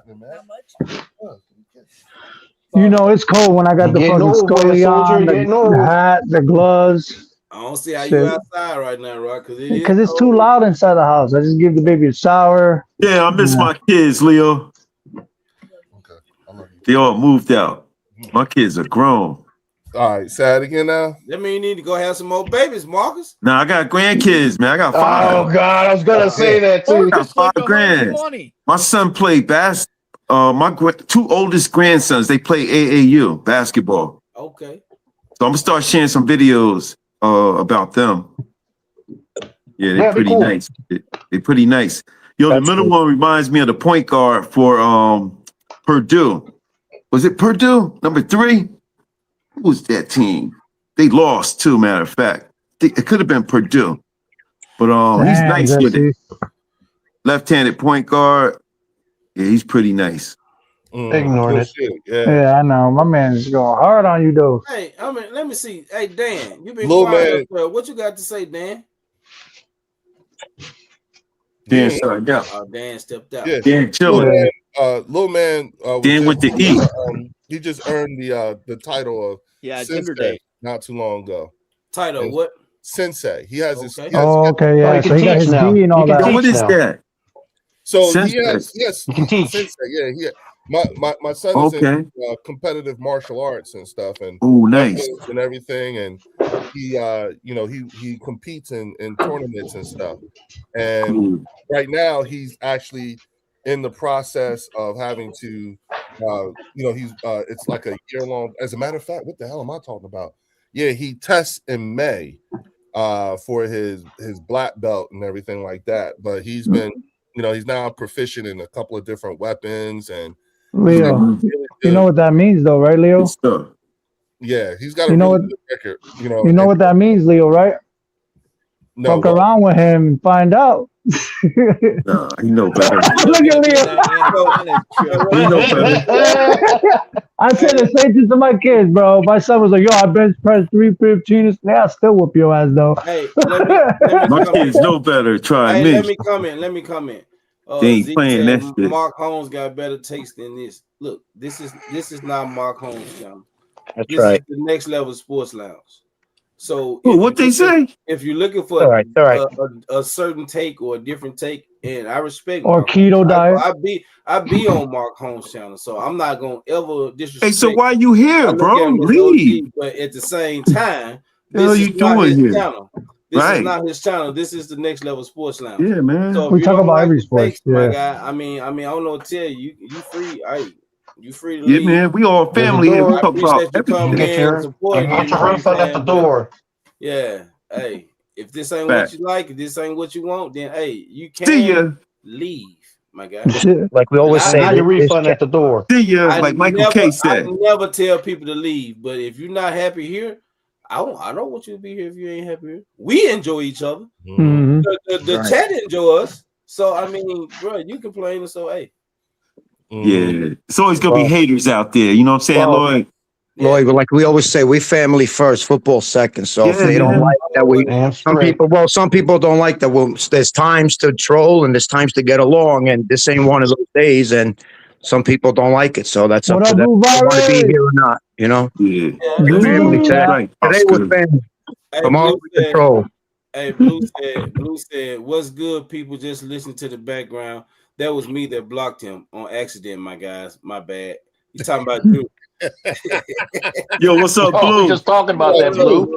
Yeah, Blue. Can we get some prayers in the chat for Blue for Yeah, most speedy definitely. recovery? Yeah, man. Feel better, brother. Yeah, he not feeling too good tonight, y'all. That's why he's not here. He ain't even feeling too good tonight. Yeah. Yo, Charlie McFroggy, that is true. You know what I'm saying? And that was funny. You remember when Mark made the video that he had a source at the private airport who saw Yeah, that was funny. White shit. dude with a white tattoos, dude with people. tattoos and had everybody amped up. Oh, And shit, everyone was Cowboys got shitting Max themselves because Crosby was Oh, going to go to Yeah. Dallas. Yeah, Yeah. Max Crosby is here. And then it was Yeah. Logan Wilson. Oh, that was so funny. That was funny though. It's good stuff. That was funny. Oh, me Metal's in the Yeah, but chat. it- What up, Metal? What up, Me What Metal, up, my me Metal. Metal? What's up? Me Metal in the house. KH, what up, me? What's the word in the Steelers there, Me Metal? Steelers won Tanner McKee. Yeah. We need a quarterback badly. What, quarterback at the draft or at the draft or are you Just looking in for one general, now? they need a quarterback. Who's Whatever. that? Who needs a quarterback? Pittsburgh. Steelers. Oh, Ty. well, I mean, Ty's available. But if they're smart, they got to build that line up first, though, because that quarterback they get will be destroyed. Well, you know That's what? true. If you're going to, like right now, they this is the time to go draft that guy. You know, There you go, Ty Simpson, right there. His guy. Y'all Oh, just yeah. have to go through the growing pains.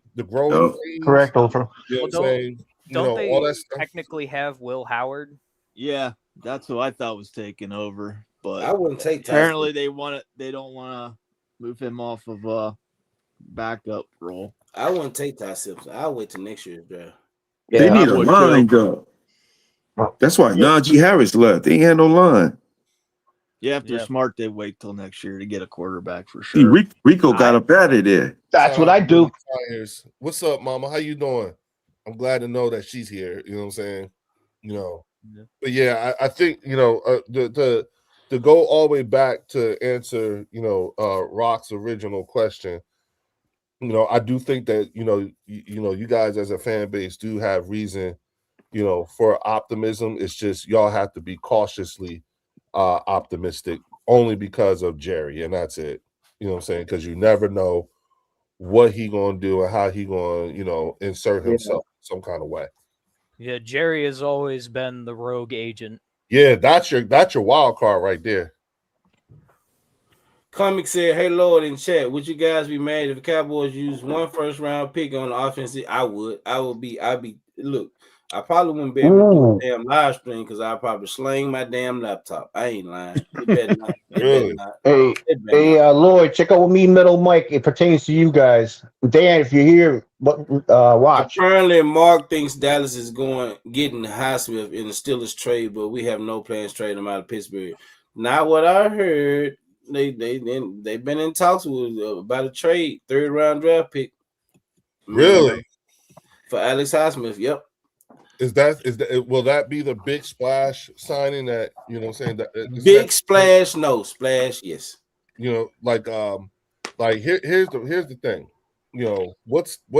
What would you think has been the bust the bank? No, we ain't busted no bank.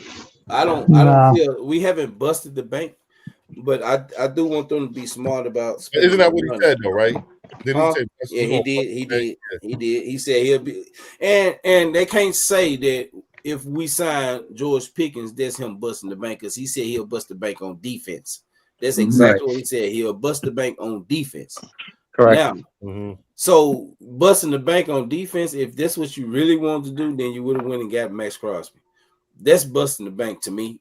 Going to get Max Crosby, getting a Quay Walker, Nakobe Dean, like that means you bringing in all these top-notch players. That's busting the bank. But no, he hasn't busted the bank to me. But but here's the thing though. If you got Max Crosby, you know what I'm saying?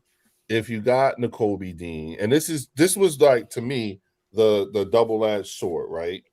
If you went and got a Max Crosby, you went and got a Nakobe Dean, then would that constitute things being different or much of the same? It would be much of the same because you're just bringing in players. Right. You're just bringing in players not hurt who were hurt. Yeah, who were hurt. Yeah, you're doing the same thing. Right. That's the point that I was like, and that's why I'm saying, because ultimately those things that happen, because here's the thing. Actually, it was a really smart move to walk away from Max Crosby. Yeah, so the Eagles can get him, right? No. Leo want him. Leo, tell the truth. You want him? No, I'm talking in terms of no, I didn't. You know how we looking into that shit, man.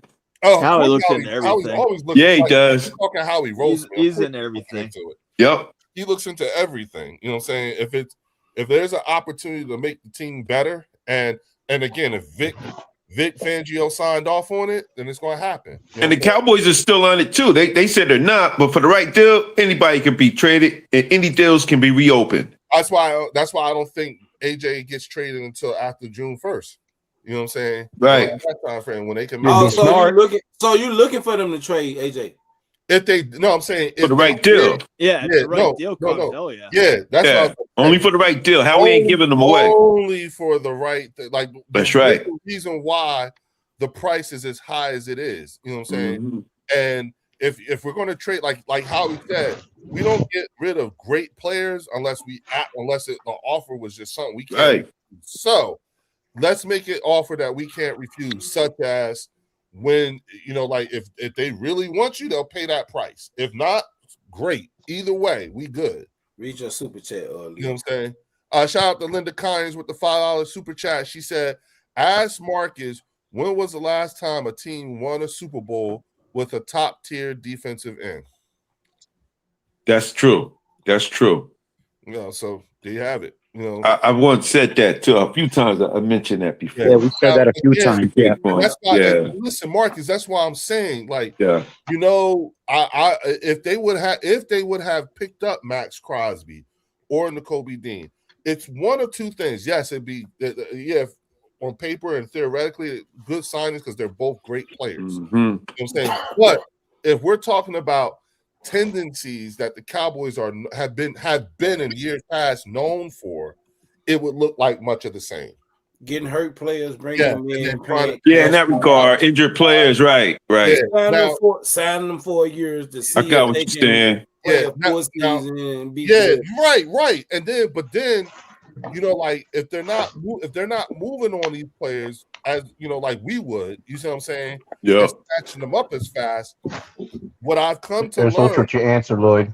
Especially when I've come to learn about coaches like Vic Fangio and now Christian Parker too as well, is that if they ain't move on them, there's something to it. There's something to it, something that we as the fan base don't know. They want that price tag to drop. Right. It's not even the price tag. It could have something to do with schematically, this person just may not fit. It's all about the scheme. It's all about the scheme. We'll never really is. A lot of us won't understand that part. Yeah. You know what I'm saying? Well, you also got to look at what Christian Parker, he said he wants smart players too. Right. Again, remember what I said? He has a type. You know what I'm saying? CP has a type. Vic Fangio has a type. You know what I'm saying? And whatever that is, you know what I'm saying? A Minka Fitzpatrick or a Nakobe, whoever don't fit that type.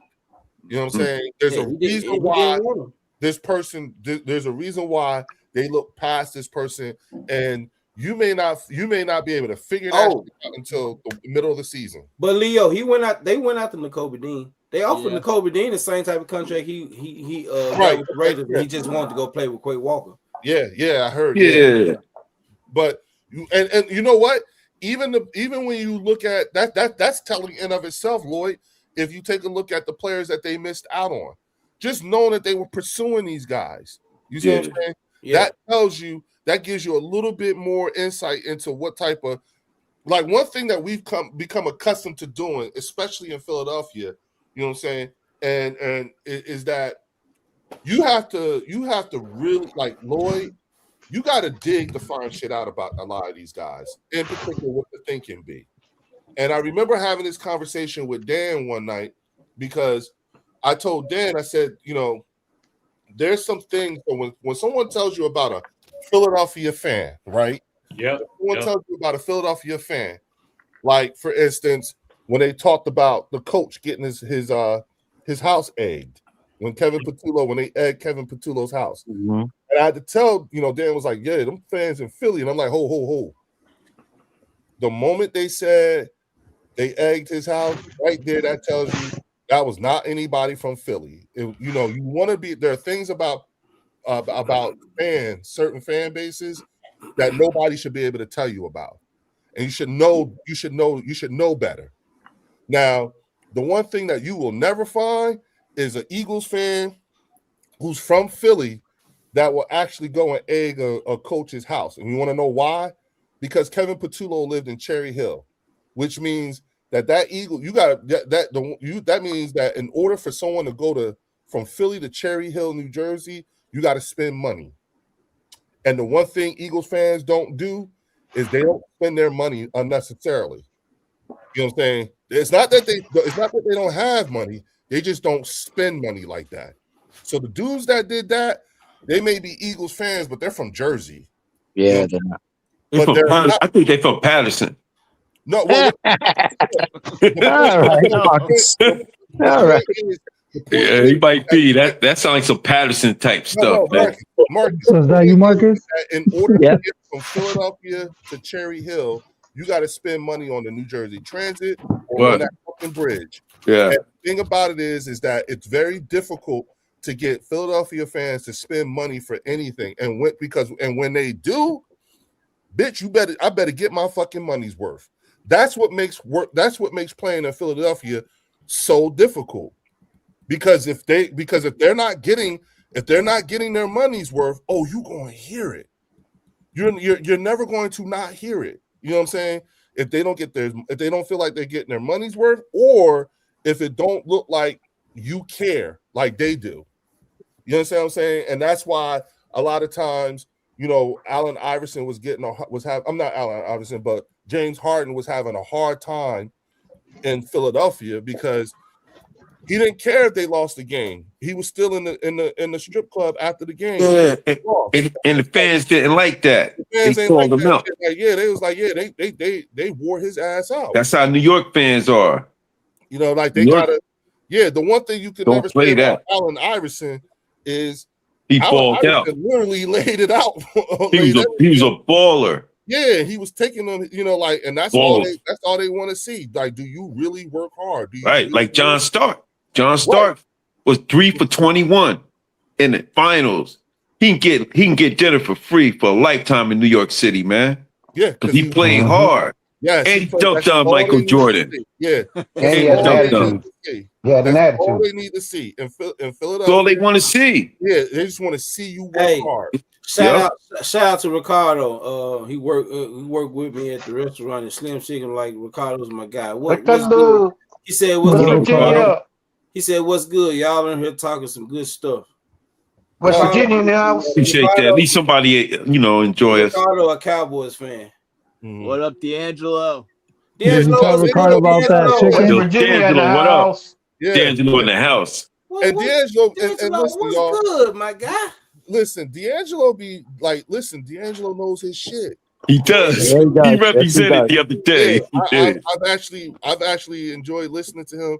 Yeah. All y'all on because D'Angelo will be like, "What? Bring it, bitch, bring it." Yeah.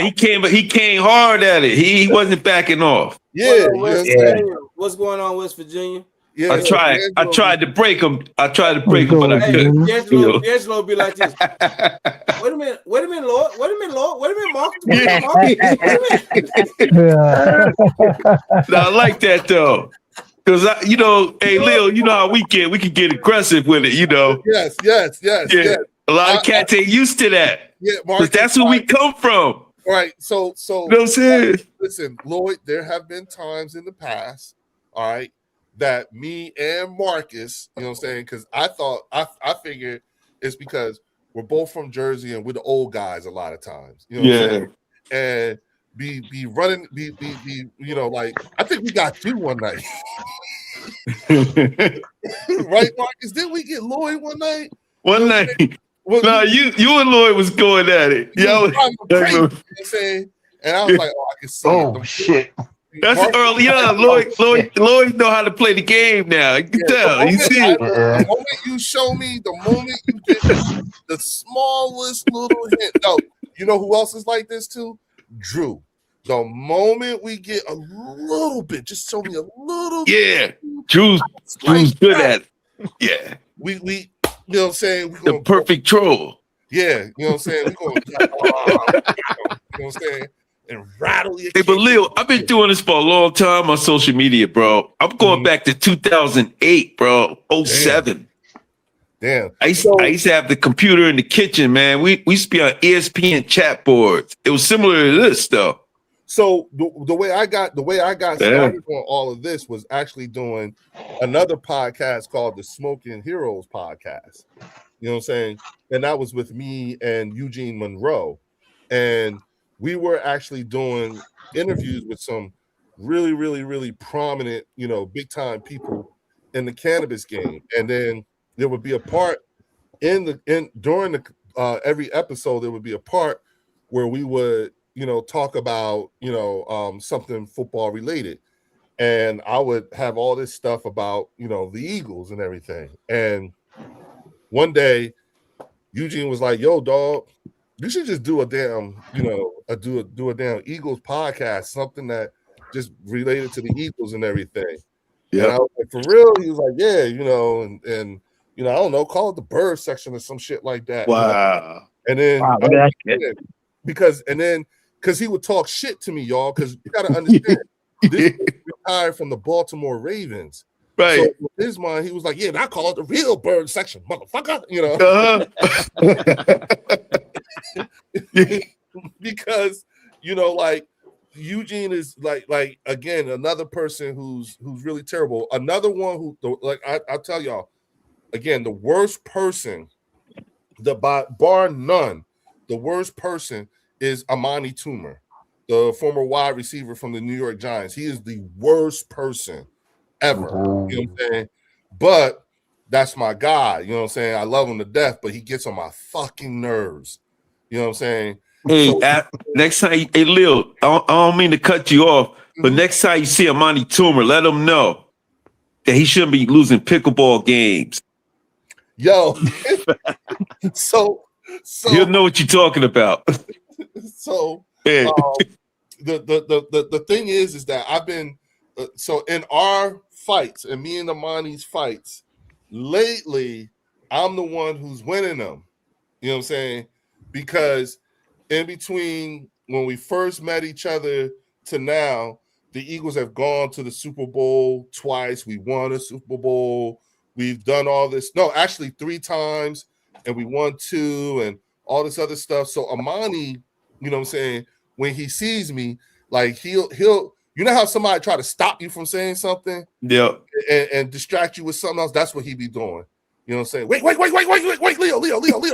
Trying to defer, yeah. He'd be like, what about all those SKUs of those apes y'all sold, down in Maryland? I'd be like, wow. Wow.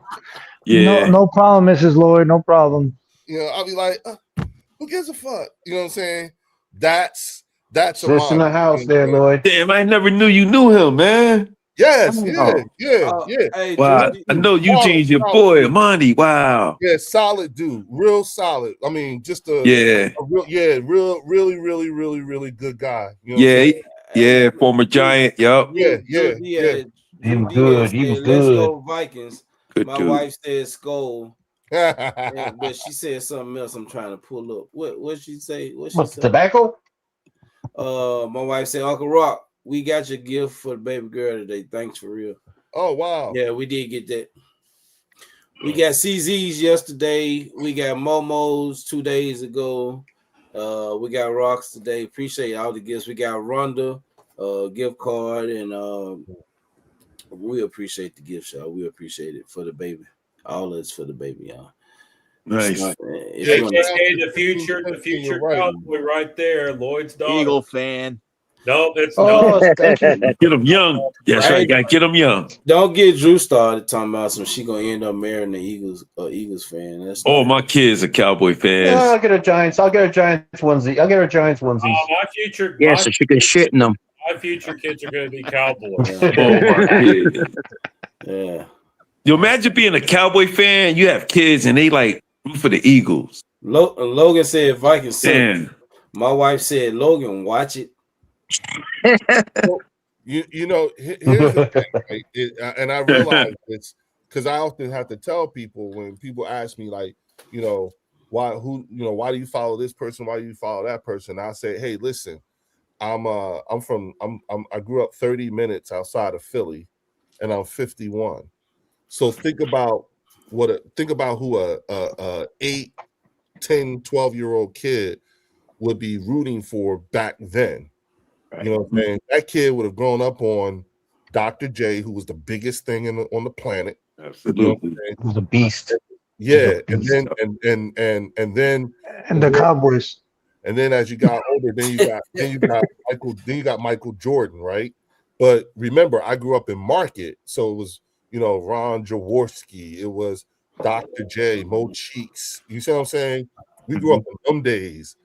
And so it's one of those things where you have to think about, like, okay, put yourself in that era, go back, and then who was the big thing back then? That's how it works. You know what I'm saying? Hey, Ricardo, hey, just reminded me Leo Andrew got me one time. Well, Leo used to get me all the time, but it wasn't him trolling. I'm gonna put it like that. Drew is all about him fucking trolling.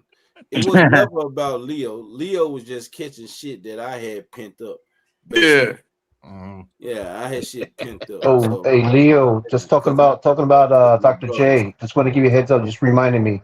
My dad took me over to New York. I was like, what, 6, 7 years old, to that court that the NBA players used to go to. Rucker Park. Yep, he took me there. Rucker, yeah. I was like, wow, Dr. J was there. Like, damn.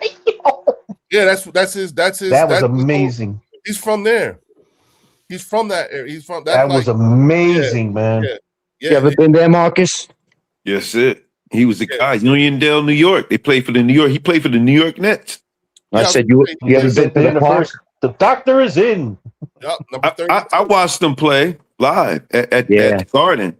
So so I watched him play too. It's just the fact that's there. I've never been there. Like, damn. He was a great player, man. Dr. J was the man. God. Yeah, I was 11 when he retired. I remember the big parade they had for him. You know what I'm saying? In the city, they had a huge parade for Dr. J. You know, and he's a scholar. And he's a gentleman. Mo Cheeks. I remember Bobby Jones. I remember Moses. You know, I remember Nick Cole played for them. You know what I'm saying? You know, Paulwell Jones, Hersey Hawkins, Steve Mix. You know, these guys were, you know, like, you know, growing up watching them, you know, and then as you get older, a lot of these folks that you name, and they don't know nothing about no Hershey Hawkins and Moses Malone. They had some great teams. They don't know nothing about them players, man. They had some great players. They only won one time. They didn't win many championships, but they had some great players in Philly. Yeah, like even the baseball team. When they won that one, Yep. Yeah, Tiffany out the Spectrum. They played at the Spectrum. Yep. Spectrum. Yep. You know, I used to like the PA announcer. He used to be like Julius Irving. The doctor. Yeah, the doctor. He had that voice. Yeah, and he used to be on CBS. I remember that. Yeah, I remember when he. I remember when in the slam dunk championship, in the slam dunk contest. Yeah. He hit his head on the rim. And his sons were there. So I remember all that. I remember my dad taking me. I remember my dad taking me from Elizabeth, New Jersey, all the way down to for the parade.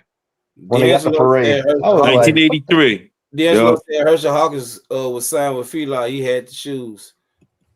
Ricardo said Charles Barkley played for the 76ers. Read the next one, Lloyd. Read the next one underneath. That's what we're talking about. No, I'm not gonna read that because he been tripping. That's okay. There you go. Yeah, he been tripping the whole time. Okay, but Charles Barkley. Y'all didn't like Charles Barkley when he was with the 76ers? Oh no, everyone loved Charles Barkley. You know what I'm saying? When he played for it was a shock when he got traded to the Suns. You know what I'm saying? But at that point, it wasn't. I mean, Charles was known for fighting. He spit on somebody by accident one time. Threw a guy through a glass window. Yeah, that was. Hey, before we go any further, Charles was wild. Let me say this. I don't block people. I don't time out people. Stop coming with the gay slurs and all that. We don't do that here. So whenever I see it in the chat, I'm gonna time you out the first time, and if you keep doing it, I'm going to block you. We're not doing it here. It's not what this is about. You gonna come in, you're gonna talk sports, or you're not gonna talk sports, and that's how we gonna roll. Facts, Tiffany. Facts. Randall, Troy Hagan in the house. I remember when they put Randall Cunningham in front of the Sports Illustrated and called him the ultimate weapon. What's going on, Troy? Hey, Randall Cunningham was one of my favorite quarterbacks.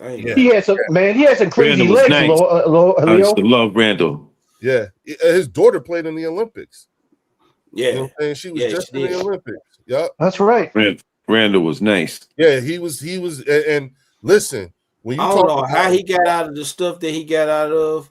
Right, that man was he was everywhere. Vic.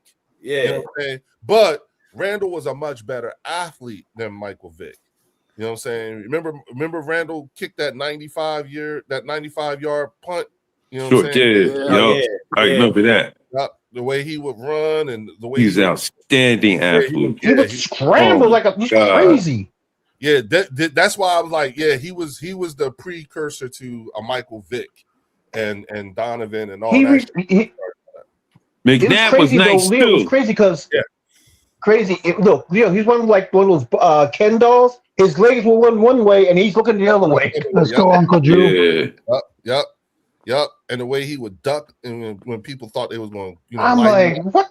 My dad would say, "How the hell he do that?"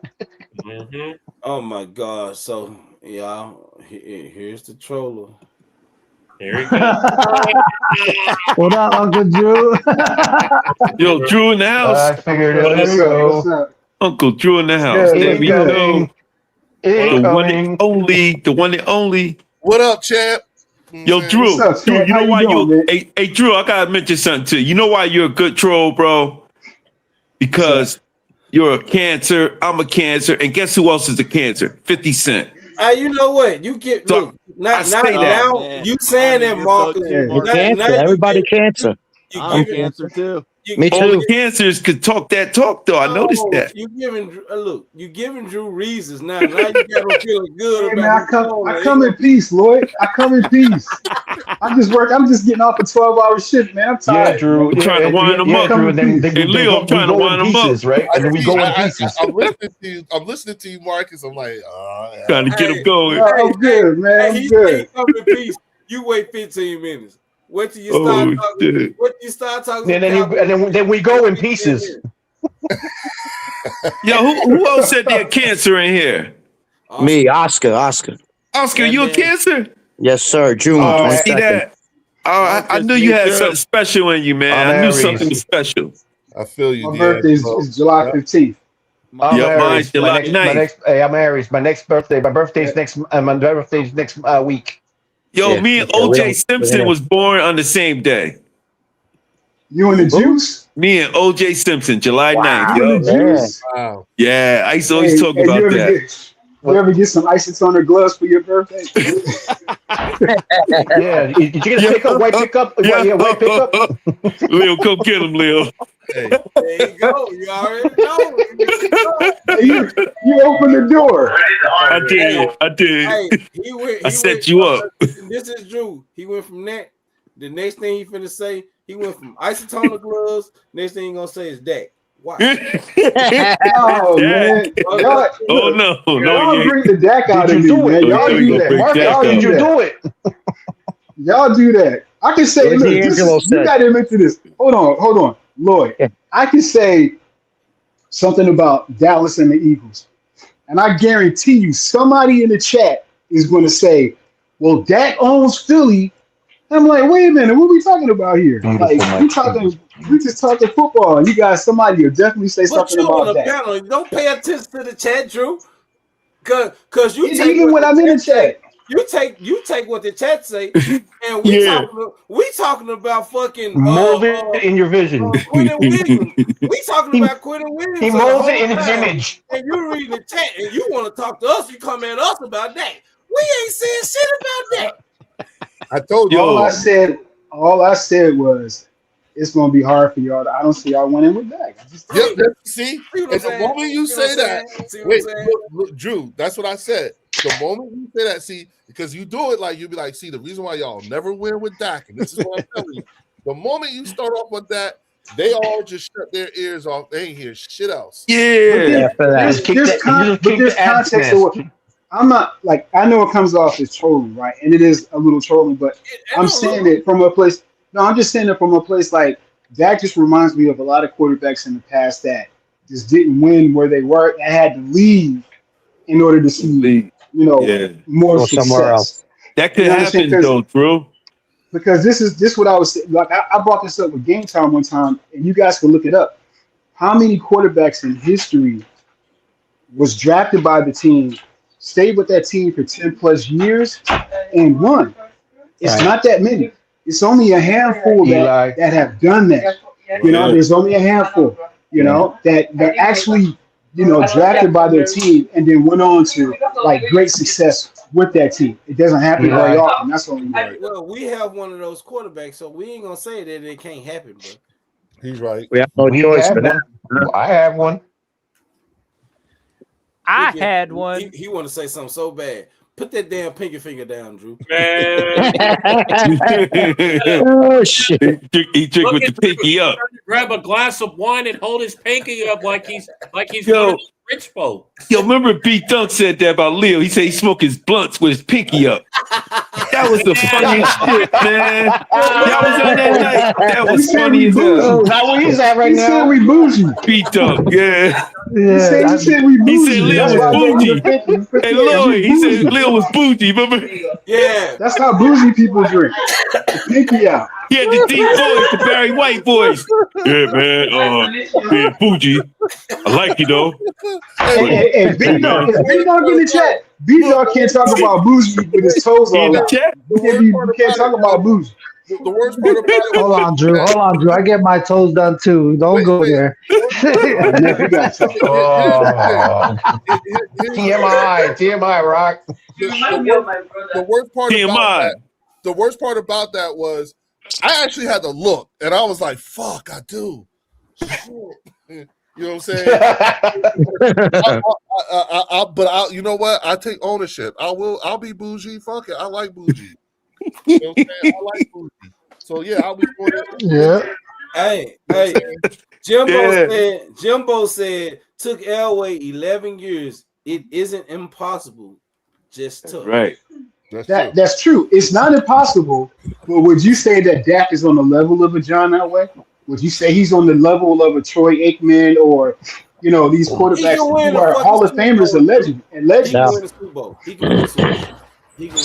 I don't know. This is and this is not me trolling or anything like that. I think that the elements that Dak would need in order to get through a big game or to even win a championship game are at the moment not available in Dallas. And that is, he has not had the kind of he has not had the kind of support system, particularly in coaching, that will hold him accountable. You know what I'm saying? Accountability has been something that has always been missing for Dak. You know what I'm saying? And I think he's a very capable quarterback. It's just that the regime, you see what I'm saying? You know, the way things look, the way that his access and lack of accountability is what's going to make it why he can't win a Super Bowl in Dallas. Now, if he were to go to an organization where the coach is a bigger personality than him, okay, now you're going to then that makes for a different type of situation, like scenario. Like I thought that if Dak was to go play for Mike Tomlin, he'd probably end up winning a Super Bowl. You know what I'm saying? So when Dak win the Super Bowl, are y'all gonna give him his props then? Absolutely. No doubt. Absolutely. No doubt. Absolutely. I'm not worried about that. I'm not worried about that, but yeah, for sure. I don't think he will get his prop. Hey, Marcus, tell him. Because they don't give Jalen Hurts his, though. Like Jalen Hurts won, he still don't get respected. No, I'm talking about from the Eagles fan. That's why I was asking. I definitely will give you his props. John Elway goes back to back. But the real fans will, yeah. You understand what I'm saying? I don't hate that. I don't hate that. Some of you guys think I don't hate that. I think Dak is a good quarterback. But I just the parallel that they put Dak on, I don't think is deserved. And I think Dak needs a different culture. Not only the coach, but the culture around him needs to. It needs to there needs to be fire under him. There's no fire under him. Like when I was watching Hard Knocks, he did some great play. I think like a comeback play against us. And there was a dude on the sideline. I don't know if he's a coach, but somebody on the staff was running up the deck saying, "Oh, you're him. You're him." I was like, "You're him? Like what? Him? Are you kidding me? Like, nah, you don't run up to your quarterback and say you're him for a comeback play during the regular season. That's something you do in the playoffs, you know." Why you can't tell them when to speak onto their quarterback, Drew? I'm just critiquing I'm looking from the outside. I'm just looking from the outside and telling you that's all. But during that time that you're speaking about, is in a moment to where everybody's feeling a big play happen. They feeling themselves. So that's what his response was. I mean, you can't knock that. I mean, it doesn't matter if it's in the playoffs or the regular season. It's in the middle of a game, and there's a big play during that game. So for you to say that it needs to be in the playoffs and not okay, Dak he wins in the regular season. We all understand it. We all understand it. Mm-hmm. But he has to improve when it comes to the playoffs. Yeah. Not just him improving. The team in general has improved. The coaches, the team, because the coaches is the one that draw up the game plan. So I blame the coaches just as well as I blame the players when it comes to the playoffs. You can't go in with the same goddamn game plan in the playoffs that you had in the damn season. It just looks like the team. Yeah, it looked like the teams that beat us just better though. Like when San Fran punched us in the mouth. Yeah. Green Bay, they were just better. Y'all should have won that game, bro. They were more physical. We could have beat San Fran. They were just more physical though. The defense played good enough to where we could have won it. But even Micah Parsons, he wasn't like built up yet. No, not against Green Bay. No, I'm talking about the San Francisco game.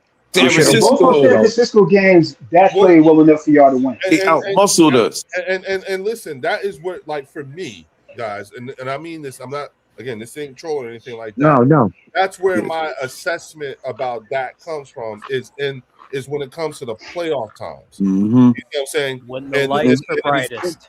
And it is in the playoffs is when accountability issue when it comes to, you know, all those things, all of Dak's shortcomings get amplified. You know what I'm saying? Because in the way the culture is set up, it is not set up for success for him in the playoffs. It's actually to his detriment, and it has shown itself year over year over year. Not to mention it also amplifies the shortcomings of the front office and the Exactly. coaching staff at that time in time. Marcus and I talked about this one time before in terms of going back-to-back seasons at 12-5. And it's like, how can you have a back-to-back 12-5 season, but then once you get to the playoffs, for whatever reason, that one game, shit gets all fucked up. And it's because from that, once the playoff starts, the culture that was built up over the course of the year goes awry.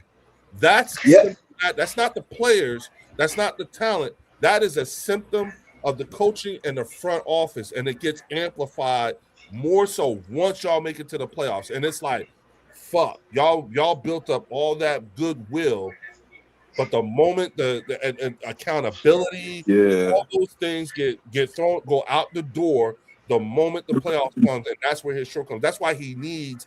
That is a really, really good coach who needs a bigger personality type of coach. Like, put it like this: y'all would have won a Super Bowl with Dak had you not got rid of Bill Parcells. Yeah, I agree. Bill Parcells, because Bill Parcells, you're scared of disappointing Bill Parcells than losing a game, and that's what Dak needs. He would have got Dak right. He would be more afraid of disappointing than losing a game. We pissed off Bill. That's what helped Eli. We pissed off Bill Coughlin. Tom Coughlin helped Eli. Decided that he wanted to go get T.O. And That's what hurt. Parcells didn't want T.O. He didn't want him. That's why he called him a player. That ruined it. Dynamic of the way the team was going and everything like that, and that was that, and that right there. That was Jerry Jones. Yeah, I was about to say that, Marcus. The moment we start going beyond the players and we start looking at coaching and front office, even in the coaching department, that's still Jerry Jones. The front office, Jerry Jones. Mm-hmm. And it's like this is why that's the problem. Even now, even today, when you look at this organization, you know what I'm saying? All this stuff that they have done really well so far. You have to be cautiously optimistic only because you don't know when the hell the hammer's going to drop and Jerry's going to insert himself because he needs to feel like he needs that credit. He wants the credit. Right. Say, I did this and see what I could do without Jimmy Johnson. You know what I'm saying? Because that's all this is. It's a thing of trying to prove that, you know, I said it was me, not Jimmy. You know what I'm saying? And that's not, and it's actually, you know, not worked itself out to that effect. Can I say something, Leo? Let me say that real quick. Let me say this. Let me say this real quick. No, let Oscar. No, okay, let you go. He's at work. He worked all day. He might have to go. Go ahead. I'm here all day. I'm just be quick because I think Jerry has pivoted. I don't think he's completely moving different, right? Here's why. When you have key players, sign them. You only talking about one player, though. No. Listen, I'm saying. I'm not, because this is not the first time Jerry. This is a pattern with Jerry. This is a pattern. He did it with Dak. He did it with Micah. He's doing it with Pickens, and he'll do it again. Go ahead. You know what I'm saying? So what I'm saying is the last time the Eagles, you know who the last player, and CZ helped me with this. The last player the Eagles franchise tagged in what year it was? It's been almost 20 years. You keep Deshaun Jackson. It was Deshaun Jackson, I think, in 2012. Dude, this is your same point that you've been making for the last 2 months. Hold on. This is what I'm saying. You have time. What I'm saying is sign. The season hasn't started. We're free. So enough money for a reason. I hear you, but listen to this, Lloyd. Hear me out. So tomorrow, the Rams give Puka Nacua $40 million, and then the next day, the Detroit Lions give Allen St. Brown, whenever they give him $41 million. They give him 41. He just signed his contract. Puka ain't due for his contract until next season. He's talking about Seattle, JSN. The Rams and JSN. So now you're looking at the. So what I'm saying, but Lloyd, see this is what I'm saying. You're creating unnecessary issues. Last year, we gave Schmitty a new contract and AJ a new contract. right? No, we didn't wait. What are you waiting for? What I'm Like, saying, son, let play it your play out. players. Let what's going on play out because we got a deadline because he on the franchise tag, but we got a deadline. Let it play out. It's gonna get done. Just let it play out. I'm just making a point, bro. I'm just making a point. It's the same point you've been making for the last 2 goddamn months. Man, oh man, oh man. We still ain't signed yet. Just if the season, when it's good, it's good. Your point will be valid if the season has started. The season ain't started yet. So the season did start. The season started officially last Wednesday. Actual when we playing football. We got so much more time. Anything can happen within these next few months. We got so much time before the first game. Hey, say few again. Say few again. Allow us to do our thing. So I'm gonna see when we sign George Pickens, what's gonna be your next stance and what you're gonna come with. Hey, I just want you to say. I just want you to say few again. Next year, you need to go sign them now. No. Shut up, Drew. Hell no. Hey, Lloyd, say few again. Say few. Look,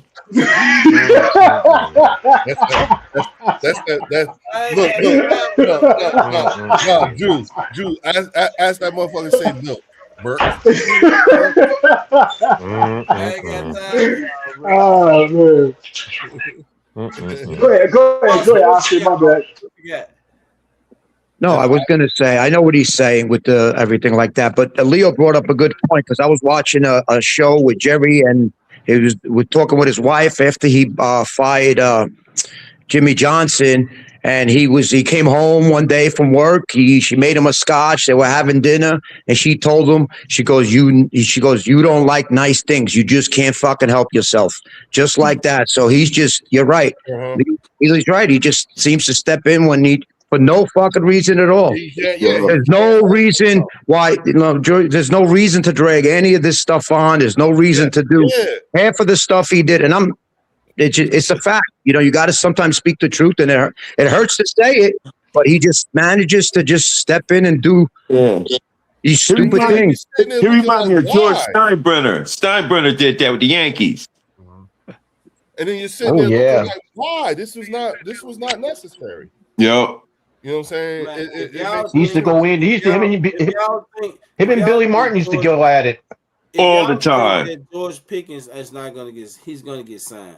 No, Ricardo said, y'all paid Jordan Davis. Why the Eagles ain't paid Jalen Carter? What you waiting on? What the hell are you waiting on to pay Jalen Carter?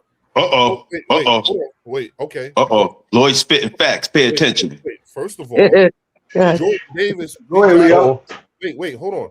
First of all, we drafted Jordan Davis the year before Jalen Carter. Okay, who's better? No. Hold on. Answer the question, Leo. We drafted Jordan Davis the year before Jalen Carter.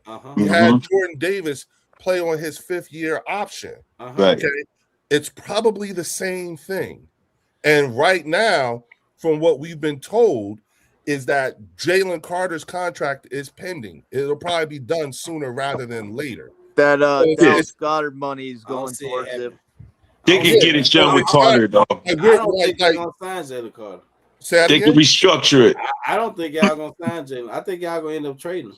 I think so, too. That's not happening. What makes you think? What makes you say that? Sign Quinyon Mitchell and Cooper DeJean. What makes you say that? They coming up too. Because I've watched y'all trade other people. I've watched y'all let go players. So wait a minute. First of all, it's just me. I might be wrong. Hold on, let me explain. First of all, Marcus, Quinyon was drafted in the 1st round. Cooper was drafted in the 2nd round. Cooper becomes eligible for a contract faster than Quinyon does because of the, like Cooper. I mean, Cooper doesn't get a 5th-year option. Right. Quinyon does. So therefore, yes. Thank you, Theo. They got time for them. I know they got time. Yes. So when it, but I was just saying it's gonna come up eventually. They have to pay them. Yeah. What I'm saying is to answer your question, Lloyd. You can stagger when you pay those players because they are a year apart. Yeah. You know what I'm saying? And when it comes to Jordan Davis and Jalen Carter, that's number 1. And number 2, with Cooper and Quinyon, you can stagger them because one was drafted in the 1st round and the other was drafted in the 2nd round. So the priority would be on the second round player only because there is no 5th year option. And you can stagger when those hits, when you do that. You don't have to do it right now. Jordan, that's the difference. But they So, have to pay Jalen Carter, Leo. Leo, he gonna get paid, bro. 20 million is going towards Carter. I think so too. That's what they need to clear that 20 million dead cap hit, so they could sign Carter now. Right now, we have 40. Y'all better hope. Y'all better hope. No, well, right now, if AJ Brown leaves, they probably could do it. I know other people will tell you otherwise, or will have you think otherwise. But right now, as it stands, with all these free agents that the Eagles have signed and all this other stuff, right now, today, we are sitting at 40 million under the cap. We got 40.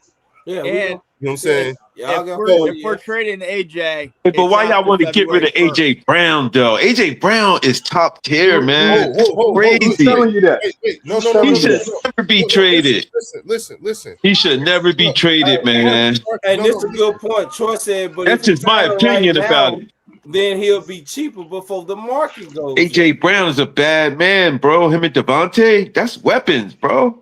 Listen, Hurts is already compromised. Like Hurts is gonna get worse. Look, the answer is all the answer to the question mark is in what the price is. I know.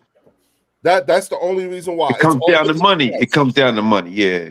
Well, remember, also you save yourself by making if that were to happen, then you do it when you make him a post June 1st transaction. That way you take that cap hit and split over 2 years. One. Then they can sign Jalen Carter. Right. And that's why I said use that for Carter. If you're going get in there. If you're going to sign AJ, if you want to trade for AJ, it better be a good deal because the dead cap hit is got to be worth it. Right. You see what I'm saying? And that is where that's where I think the price may be high for some teams and it may be just right for others. No one saw Baltimore coming with 2 number ones for Max Crosby out of nowhere, out of nowhere. You know what I'm saying? Yeah. Well, I don't know, like damn, two number ones was shit. You know what I'm saying? And all that did was it solidified Howie and what the price is. So basically, as far as the Eagles concerned, if someone comes and pays, if someone wants AJ, then come get him. If not, great. Either way, we got it. You know what I'm saying? So and real quick, shout out to Linda Kynes. I'm sorry, sweetheart, with the $5 super chat. She said, here is the fact. Jerry don't like to pay up front bonus because he's cheap. When you pay players guaranteed money up front, he always pay rest over voidables. And then again, Linda with the next $5 super chat, she said they don't need the $40 million in cap to sign Jalen Carter. He will play on the extension year first. Exactly. Why not go and pay him before the Dan? What you gotta say, Dan? Let Dan come on, Dan. Well, all I gotta say is that my gosh, if the Eagles are having problems, I mean, come on, this is hold on, Dan, what problems? What problems? Wait a minute. Yeah, what problems? Hold on. Let Dan talk. I want you to be real specific. We've heard from reports saying that you guys may trade AJ Brown before June 1st. That's what we've heard. That's what we've heard. But again, reports are reports. Reports are reports. I literally just explained to you what the thinking is now. Forget what you done heard. I'm telling you, if it's going to happen, it'll be a post June 1 type of transaction, just so they can spread the cap hit, the dead cap hit, because it would be $47 million. If you want them, great. If not, great. But to characterize it as problems. No, we're the ones in the most advantageous position right now, only because if we move him, that'll probably be a 2027 first round pick and a second round pick. If we don't, we got one of the most dominant wide receivers in the league. You know what I'm saying? Playing for us for another year. Mind you, this is the last year of guaranteed money. That's not problems. That's good bookkeeping, bro. Dominate. So can I ask you a question? One of the most dominant wide receivers in the league. All right, so how about this, Oscar? You hit this. We were talking about this earlier. Do you think with your tight end getting signed saved you a little bit? You asked what I was going to ask you. Go ahead, Rob. It saved the $20 million cap hit. Yep. So it gets spread out. That's what makes us up to $40 million in cap space right now. Yes. How'd you manage that though? Y'all forgot we got Howie Roseman. Y'all must have forgot. You're not getting a first and a second round draft pick for AJ Brown. Then guess what? Why wouldn't we? If we don't get that, guess what we get then? We get AJ Brown. It's good. Why wouldn't we? Drew, you got your rapping man if you think you're gonna get a first and a second round. Why wouldn't we? If DJ Moore got what did DJ Moore get? DJ Moore got a second round. What did Devontae Moore get? DJ Did they get a second round or a third round first? It was a second round. Second round. It was a second So round. so what makes you think that he's not You're not AJ is getting not a worth the one and first a round? two. You're not. You probably get a one. Well then guess what? Guess what? Guess what? Because they would have done it already. He stay in Philly. Lloyd, listen. Yeah, butter on them fingers. I I understand how you feel. Okay, we hear you. But what we are telling you is that for a fact, that is the price that Howie set. Whether you were paid or not. Wait. Whether you were paid or not is a different story. But what we are telling you is a fact. Howie set the price at a number 1 and a 2. Whether someone pays that, who cares? I never knocked what he said. I just said nobody's going to give you a first and a second. Right. That's I don't what we believe saying. nobody to give us 2 first round draft picks for Pickens. That's what the price is set. Right. And guess what, Lloyd? If no one pays a first or second round pick for AJ Brown, guess what? We still got AJ Brown, and he's under contract. Right. I just asked Drew what makes him think somebody's going to give him a first and second. He said, "Why not?" Now he based off what you're saying is different. This is what Howie said it. He said, "Why not?" Ain't nobody finna give you a first and a second rounder for AJ Brown. No one thought that anybody was going to give the Raiders 2 first rounders for Exactly. It's not too far fetched. No one thought that anybody. No one thought anybody would spend $47 million on Micah Parsons. No one saw that coming. Even y'all said, I wouldn't spend $47 million. We wouldn't pay him that Green much Bay money. did. Somebody did. Someone thought Micah was worth, And they're paying the plates right now. and also the money. So you don't know. Hey, the point. You're right. The Cowboys point. winning that trade. D-Dunk in the house, Lloyd. Cowboys winning that trade. Yeah. And shout out to Linda Conyers with the $5 super chat. She said, "No dumb takes here. Go do your homework. Pay bonuses up front. Spread voidable years. Keep you under the cap. Jerry don't pay up front." I said that Jerry does pay bonuses up front. I said what you need to do is you need to pay you. What you need to do is you need to front load those contracts rather than back load those contracts. If you all got, because I remember at one point y'all supposed to have like $100 and something million in cap space and whatnot. And it's like, if you got that much money, front load those contracts. See, what y'all don't realize, this is what we've been doing. We Jerry Jones is the one who started, but where everybody else got this from. Jerry Jones is the one that started the backloading the contracts. He started this. That came from Jerry. Jerry started this a long time ago.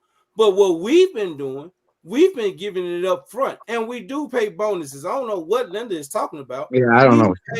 We pay bonuses. I don't know what she's saying. Study and do whatever she said. We pay bonuses, and we always give it up front. That's why it was easy for us to release Trayvon Diggs, because he was getting his money up front.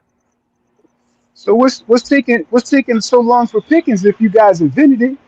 And if you guys invented it, Jerry, hold on, Lloyd. Let me just you guys invented it, and you have seen like some of the least success out of all the teams in the NFL. Jerry Jones started this.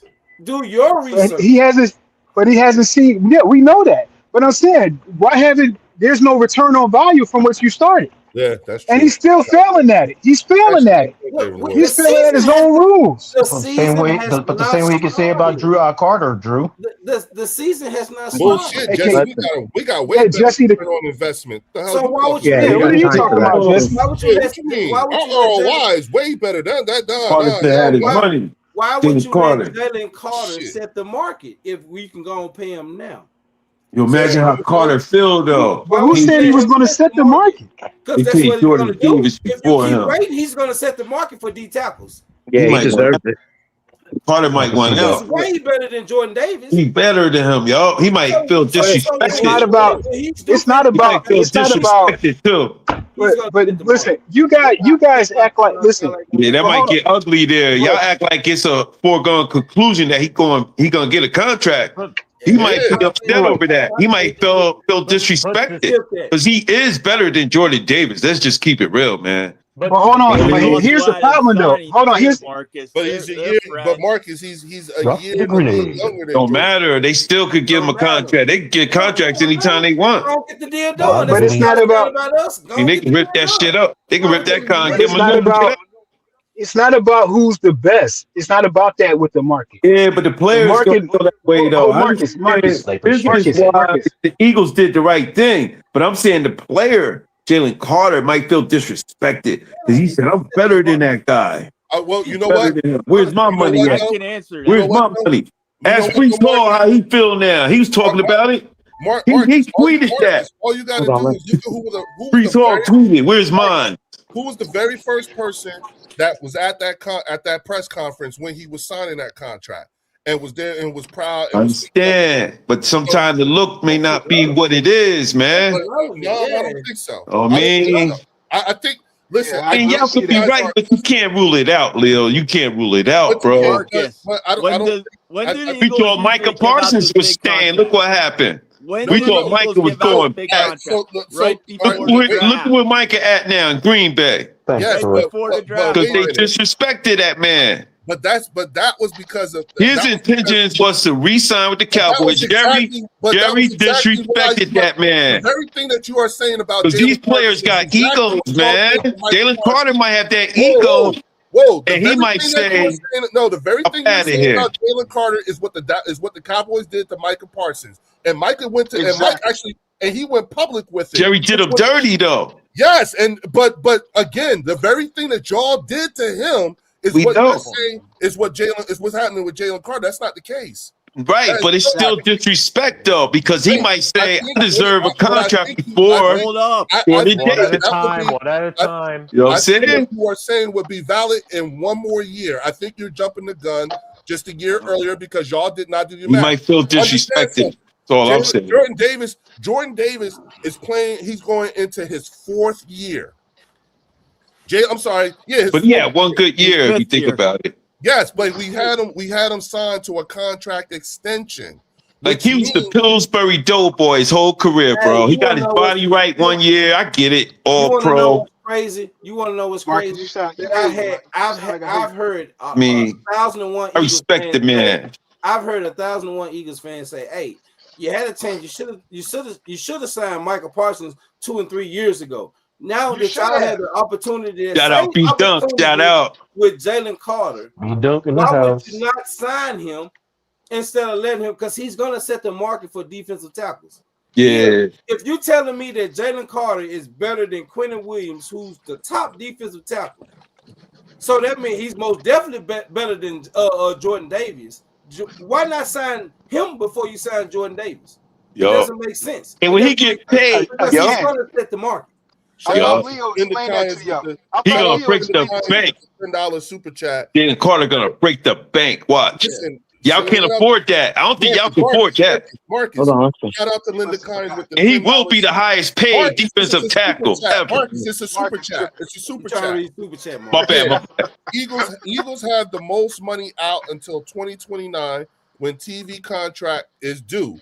Dallas does not spread money over void years and lessens their bonuses with triggers for control. I can spell Eagles. I can't count. Yeah, she's right.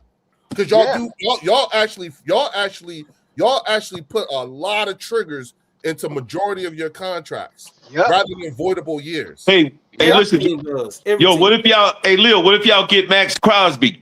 Jalen Carter's out of there. Trust me. Why? Wrong. What makes you think that? Gone. Wrong. I just put a scenario on you right there, bro. No, If the Eagles Market. get if the Eagles get Crosby, Jalen Carter is done there. No. You tripping. No. Yeah, that's No, I crazy. ain't. No, I ain't. He might be gone anyway. Market. Yo, he might be gone anyway. It'll be official. If they get Max Crosby in Philly, they ain't keeping Jalen Carter, Jordan Davis, and him. Why? Somebody got to go. Why? They ain't gonna let Crosby go if they just bring him there. They're gonna keep him. They're gonna give him a contract and everything. Okay.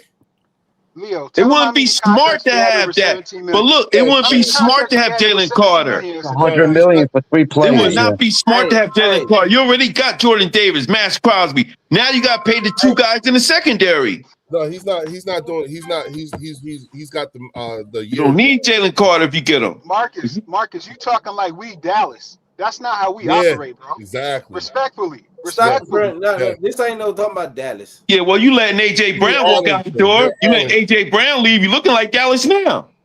How? You letting your best receiver go. You letting a premier receiver like AJ Brown walk. Come on, man. The price is right. That's mismanagement there. Something went wrong with him and Jalen Hurts. Him and Jalen Hurts couldn't figure it out. So Marcus, if somebody came You with gonna the have right price, Dodson on the other side of Devontae? He's not You're not, putting if somebody came Dallas with the right Goddard's price, out of you're there. not gonna let him go? Dallas Goddard is gone. AJ Brown's gone. We signed him yesterday, dog. What are you talking Come on, man. Marcus, so Yo, if Marcus, somebody came we with got him under contract yesterday. What are you talking Oh, about? who Goddard? if somebody, yeah. I ain't If see somebody that. came, Yeah, we signed him Marcus. yesterday. Oh man, damn. dog. I ain't Marcus, even if know. somebody, Marcus, They ain't hold my on, team. I Marcus. ain't following. Marcus, if Yo, but somebody look, came with the bottom right price line. for Pickens, you gonna let him go? If somebody came to you with 2 first-round picks for Yeah, with right, Pickens, we you gonna let him will. go? Of course. Okay, then what are you talking about? What are you Yo. talking about, bro? Why AJ Brown is being offered is crazy to me, man. He's That's not. crazy. Not being offered. Crazy. Wait. Jalen Hurts needs that Hold on a guy. minute, He's hold not on a a real minute. quarterback. Jalen Hurts Wait, is a running back. slow down. He's not a real quarterback. Wait. Everybody's talking over each other. Jalen Hurts is not a real quarterback. He's not official. He needs players around him. Hold up, Marcus, hold up. Dan, get in. Dan, come in and say what you got to say, Dan.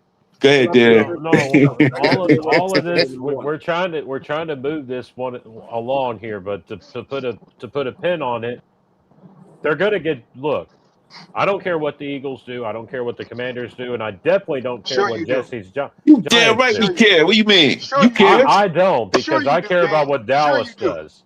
No, I don't. No, I believe care. me, I don't. Because Let him talk. Let him talk. Let him finish. Okay, let him finish. Let him finish. Let me go after him, please. Let me go after No, him. let him finish. All right, listen. If we somehow get our defense at top-notch level, whether it's top 20, whether it's top 15, I don't care. Pair them up with this offense, we're going to the playoffs. That's how I stand by it. And if we don't make the playoffs in 2026, it's going to be 2027. It's not cap, Drew. It's not. It's we can make the playoffs. We can make the playoffs. Hey, Dan, Yeah, here's no, why I've you been trying- here's I why you tried care. telling him, I don't think he. Yeah, We all care. Eagle fans care about All us. right, time out. We're getting out of hand. Like one at a time, bro. Let me Marcus, just say this. I think you got I think you got their years all twisted. That's all I'm saying. I think you got their years twisted. What years? And the same thing with Lloyd too. I think y'all got their years all messed up, and that's what I'm saying. Like, I don't think you understand. And You know what I'm Dan, saying? here's why you care Jordan about Davis what was the drafted Eagles before do. Jalen Carter. Right. Yeah. Jalen Carter wanted his money though, bro. I understand that, but there's You only gotta pay that man. He want to eat, bro. Yeah. But Let Drew finish his thought. Drew finish his thought. Hold on. Let Drew finish his thought. Dan, here's why Dallas especially cares what the Eagles are doing right now. Arlington, Drew. Yeah, Arlington. this is Stop that, exactly Leo. why. See, that's why you don't let him talk. He's talking that Arlington nonsense, bro. Hold on. My God. Dan. Yo, Look in Jesse, my eyes, bro. what you said? This is why Dallas cares. Arlington cares about what the Eagles are doing, especially Dallas, because you are trying to emulate the champs. No. You are trying to be like daddy. Emulate the champs. That's What are you why talking you about? You pick. got your champ. That's All why. right. Listen. Where's the Look, mute button? hold on. I know you don't like it. Told I y'all know to you don't mute like him. it. I told you to mute him. I don't even mute people. Hold But on. I know you Do don't his like it. ass. Do him But like it's Momo. true. Do his You ass like are trying Momo. to be like daddy. You ain't got our Mute. coordinator. You trying to get our players. You trying to be like Mike. And And that's this is Dan, why. get him, Dan. Get him, Dan. Don't let him Go do This this. is ahead. why Let him you're talk. That is Let the him concerned. Dan only talk person now. that we got Go with ahead, Sam Dan. Howell. This is why you're That is the only concerned, Drew. person that we got. We daddy. huh? Get him, Dan. We got Sam Can't be Howell. shut That's the down. only Eagle we got. We didn't get anybody Good else. job, Lloyd. Good What's job. the Shut it down. what's the main person you picked up from the Eagles this year? But That you got butthurt. everybody But you hating. butthurt. Good You Parker. That butthurt got about it. everybody. You I'm not butthurt butthurt. about it. Dean. We That's I'm got not what your we butthurt. picked Hold boy. on. up Dean. We Why would got I your be boy. butthurt? That's what this is all about. He's talking We about got CP. Christian Parker. Listen, Y'all worry right now. If I was an Eagle fan, I would be concerned. That's Marcus, why you're let me not an Eagles educate you. fan. I would be Marcus, let me highly educate you. concerned. Marcus, let me educate you. Can't save you this CP, time. hold on. The Oh, we can't It's save funny CP, y'all. shit. I'm laughing so hard. It's funny shit. Marcus, the Christian, hold on, Marcus, the Christian Parker pickup was a nice pickup, Yep. but Yes. you got the wrong one. Clint You Hurtt. got the wrong one. Yep. You Drew, know get who your you hands should out of have my picked face, up? Drew. Hold on. You know who you should have got? You should have got Clint Hurt. Yep. We don't know that yet. If We you'd don't have got know. Clint Hurt, then No. I'd have been concerned. You can't. whoa, No, look. I ain't gonna front. Drew, I ain't gonna front. Don't know yet, Why Drew. Drew, I think that bonnet is going too tight on your head, Drew. Yeah, Drew. It was too tight on your He head. tired. You got to sleep Drew. 12 hours. Loosen it up, Drew. I Poor know. Drew. Tight, bro. Check this out. Check this out. Check this out, y'all. What'd you say, Leo? I'm hating to cut this off, but I'm about to cut it off, y'all, because I do have to go to work in the morning. Like I ain't off tomorrow, so I can't do the late live streams tonight. I gotta be at work at 7. It's Dan's fault. I'm about to cut it off. It's all good. Let's do last words. I gotta do last words tonight. Y'all know how we do at the end of the show. I gotta do last words. Dan, come, I want you to come with your last words first, Dan. Man, oh man. Whether it's we love our teams, whether you're a Commanders fan, whether you're a Giants fan, whether you're an Eagles fan or a Cowboys fan, we all know it's all love in here. But at the end of the day, when we get to those games played, oh my gosh, we're gonna go at it hardcore. We're gonna go at it hardcore, and I am so ready to put out the best move ever because I got to show you something. We are going to be doing this at the Airbnb with the potlucks, and we're going to put some bets down, and we are going to do. What's that? A twister? Y'all No, playing it's Twister? potluck. All right, Drew. Sit Potluck. It's Momo potluck. It's like those Twister? squares. It's like those football squares. Y'all You know, playing like Twister? no, it's football squares. You know, like you put them in. Drew, with the pinky up, Yeah, put that pinky up. Hey, he got two pinkies Drew, up, Drew. Hey, Drew, I want you to do. I want you to go grab a glass of wine and put that pinky up and act like a real gentleman and go out there and say, "Oh, look and at go this get your foot here. massage and Go your get you feet a foot done." massage like me done." No, that's be done. Who's next? Good words, Dan.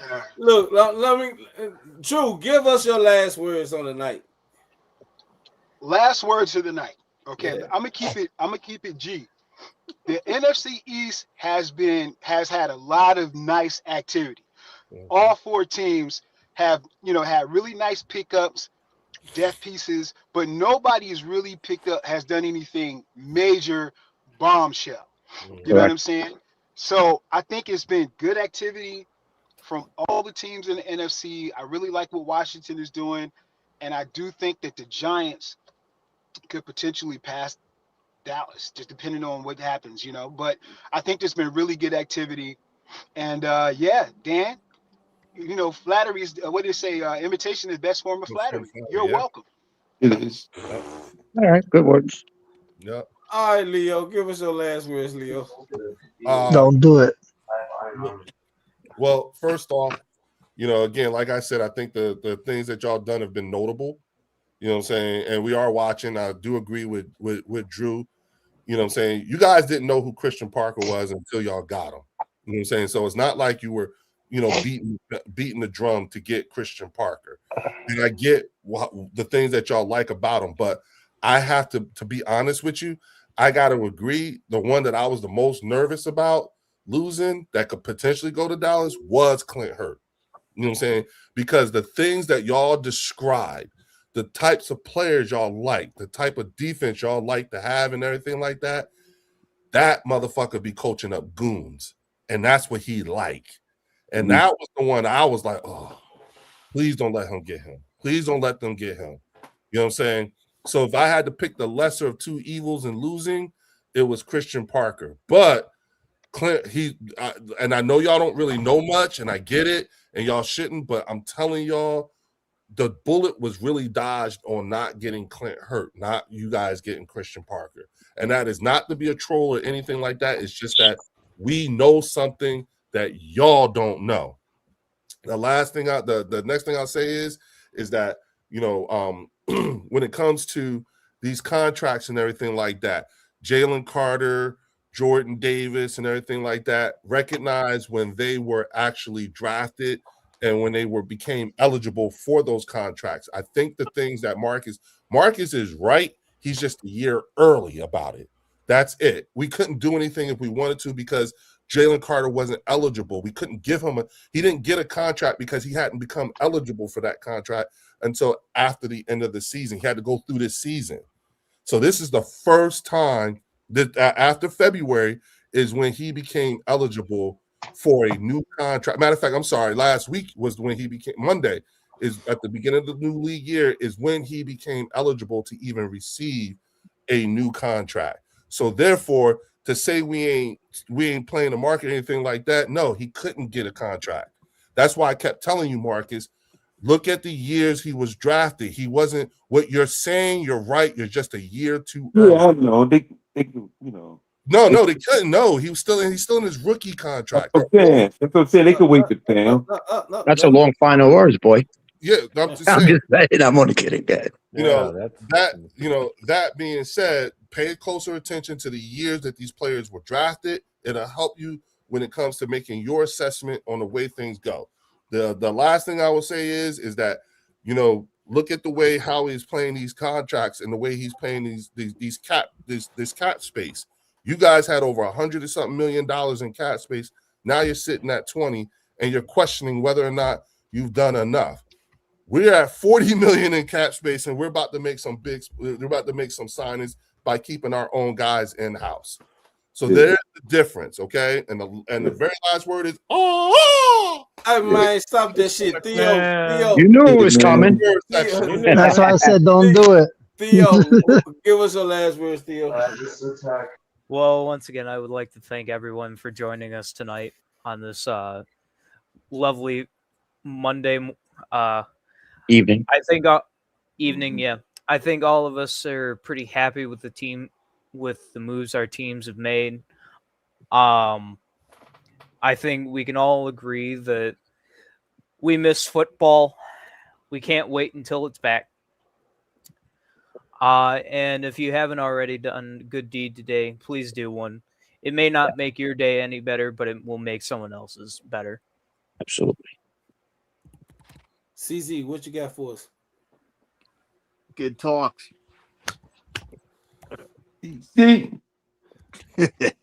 Marcus, what you got for us, Marcus? Yo, what I got is that we got y'all boy, Christian Parker, Philly fans. Y'all better get used to it. All right, we're gonna run the NFC East, right? Ain't nothing y'all can do about it. I don't think so. DC for life. Shout out all the Cowboy fans out there. You know what I'm saying? All the haters too. But Pickens getting traded. I just can't wait for the season to start. The draft coming up, man. We're gonna see what the boys gonna do. I'm gonna be watching out for the Eagles. Y'all like our competitors. So, but other than that, man, I'm just waiting for the new season to start. Pretty much. Jesse, what you got for us, Jesse? It was a pleasure, gentlemen. And everybody in chat, hit them likes and sub if you're not subbed. Right now, everybody's done what you need to do. Now the draft begins. but nothing is etched in stone until the first snap of the regular season. And boys, we in the weeds. Have a nice battle. Please, y'all going through Rock, shit. Kelly, Rock,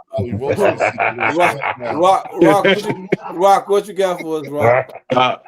Go for Yeah, it, Rob. smoking the weed. So I don't know. Basically, I get what you guys are talking about with your other coach, but Christian Park, I mean, he's in the uprise. We'll see what he's gonna do. He's been doing good. You know, a good thing. You know, a couple times before, Leo, you mentioned that Homeboy was pretty good because we didn't know nothing about him. You know what I'm saying? So he did bring that up, and I was a little doubtful because I don't know him, but my man is doing his work. He's doing good. I mean, it was a great chat. You know, just sometimes Dan, you got to just jump in there. You know what I'm saying? Yeah, You just got to just jump in there. Tell Uncle Drew, Uncle Leo, move over. Let me get in. My turn. Something. Kumbaya, something. You got to do something. Just tell him shut the fuck up. Get in there. Yeah. No, you just got to jump in. You got to let him be. Let him be. Just make sure. Before you, look, before you start talking your shit, make sure you got your facts right. He's saying Exactly. Yeah. Don't hesitate. But he's right.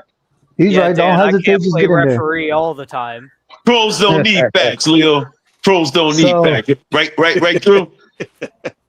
I can't. Finish what you got, Rock. I can't. So all that, we're doing good. We're doing good. But for you, Leo, for Drew, Cowboys. There we go. What about them Cowboys? Yeah. How about Cowboys? We're about to find out. Arlington Cowboys. So now talk about the Arlington. So you're gonna say the same thing about the Jets and the Giants, New Jersey Giants, New Jersey Jets? Come on. That's a regular. I know. It's okay. He slapped them gums. That's what I'm saying. Oscar. My turn. All right, guys. Well, I'm glad we're able to have this chat at least once a week. We all get together. Like you got Theo in here, you got CZ, you got Leo, you got Drew. It's crazy how we can go at it every week to week, day to day. But at the end of the day, it brought us all together. So that's a good thing. It brought us all together on this channel, whether it's on this channel, it's on the Bird section, or Eagles Collective, whatever channel you choose to be on. You got to remember, it's always family. We can always disagree with each other, fight with each other, but at the end of the day, we're family. And I'm just speaking for myself, and I think I could speak for a couple other people in here. I'm glad that this channel, along with the other two, has brought us together. Whether it's a good thing for some, it's not going to always make everybody happy, but I know it's brought happiness to me that everybody can get together at least once a week and let everything out and just be family at the end of the day. And remember one thing, we're always there for each other. It's not this channel, and I can maybe speak for other channels, family first, football second. Any of us needs anything, please don't hesitate to reach out, whoever it happens to be. And that's all I got to say. Nice. Salute, Oscar. Salute. Hey, exactly, y'all. I don't have much to say. That's why I let the panel always say what they got to say at the end of the night. For us to end it, I appreciate everybody. I appreciate Leo and the Bird section. I appreciate Trolling Drew. I'm not calling him Eagles Drew no more. It's Trolling Drew. Cancel Drew is about to be next. BD, Black Drew. Appreciate Marcus, Oscar, Dan, CZ, Theo. We appreciate all you guys. Like they said, like Oscar said, like Rock said, like Dan said, this is a family-based channel. That's what we're trying to create. Everybody come in and speak their shit. Doesn't matter what team that you like, what team you enjoy, what team you watch, what player you watch. Be able to come in here, talk your shit about your football team, about the players, whatever. We take this shit too. You talk shit about the Cowboys if you want. We're fine with that. It happens. We're gonna always we get to a point where we have to always agree to disagree, because we're not gonna always be on the same page. Even us as Cowboys fans, even them as Eagles fans, they don't always agree with each other. But that's the thing about sports, and that's the thing about creating the type of channels that we're trying to create. Not just here, the Bird section, the Eagles Collective. That's what we're trying to do. Everybody is able to come in and voice their opinion, and at the end of the night, It's all love. We family. Absolutely. So, with that being said, I'm gonna end this live stream, y'all. Till next time, I might do another live stream tomorrow. I don't know. Drew, thank you, Drew. How about them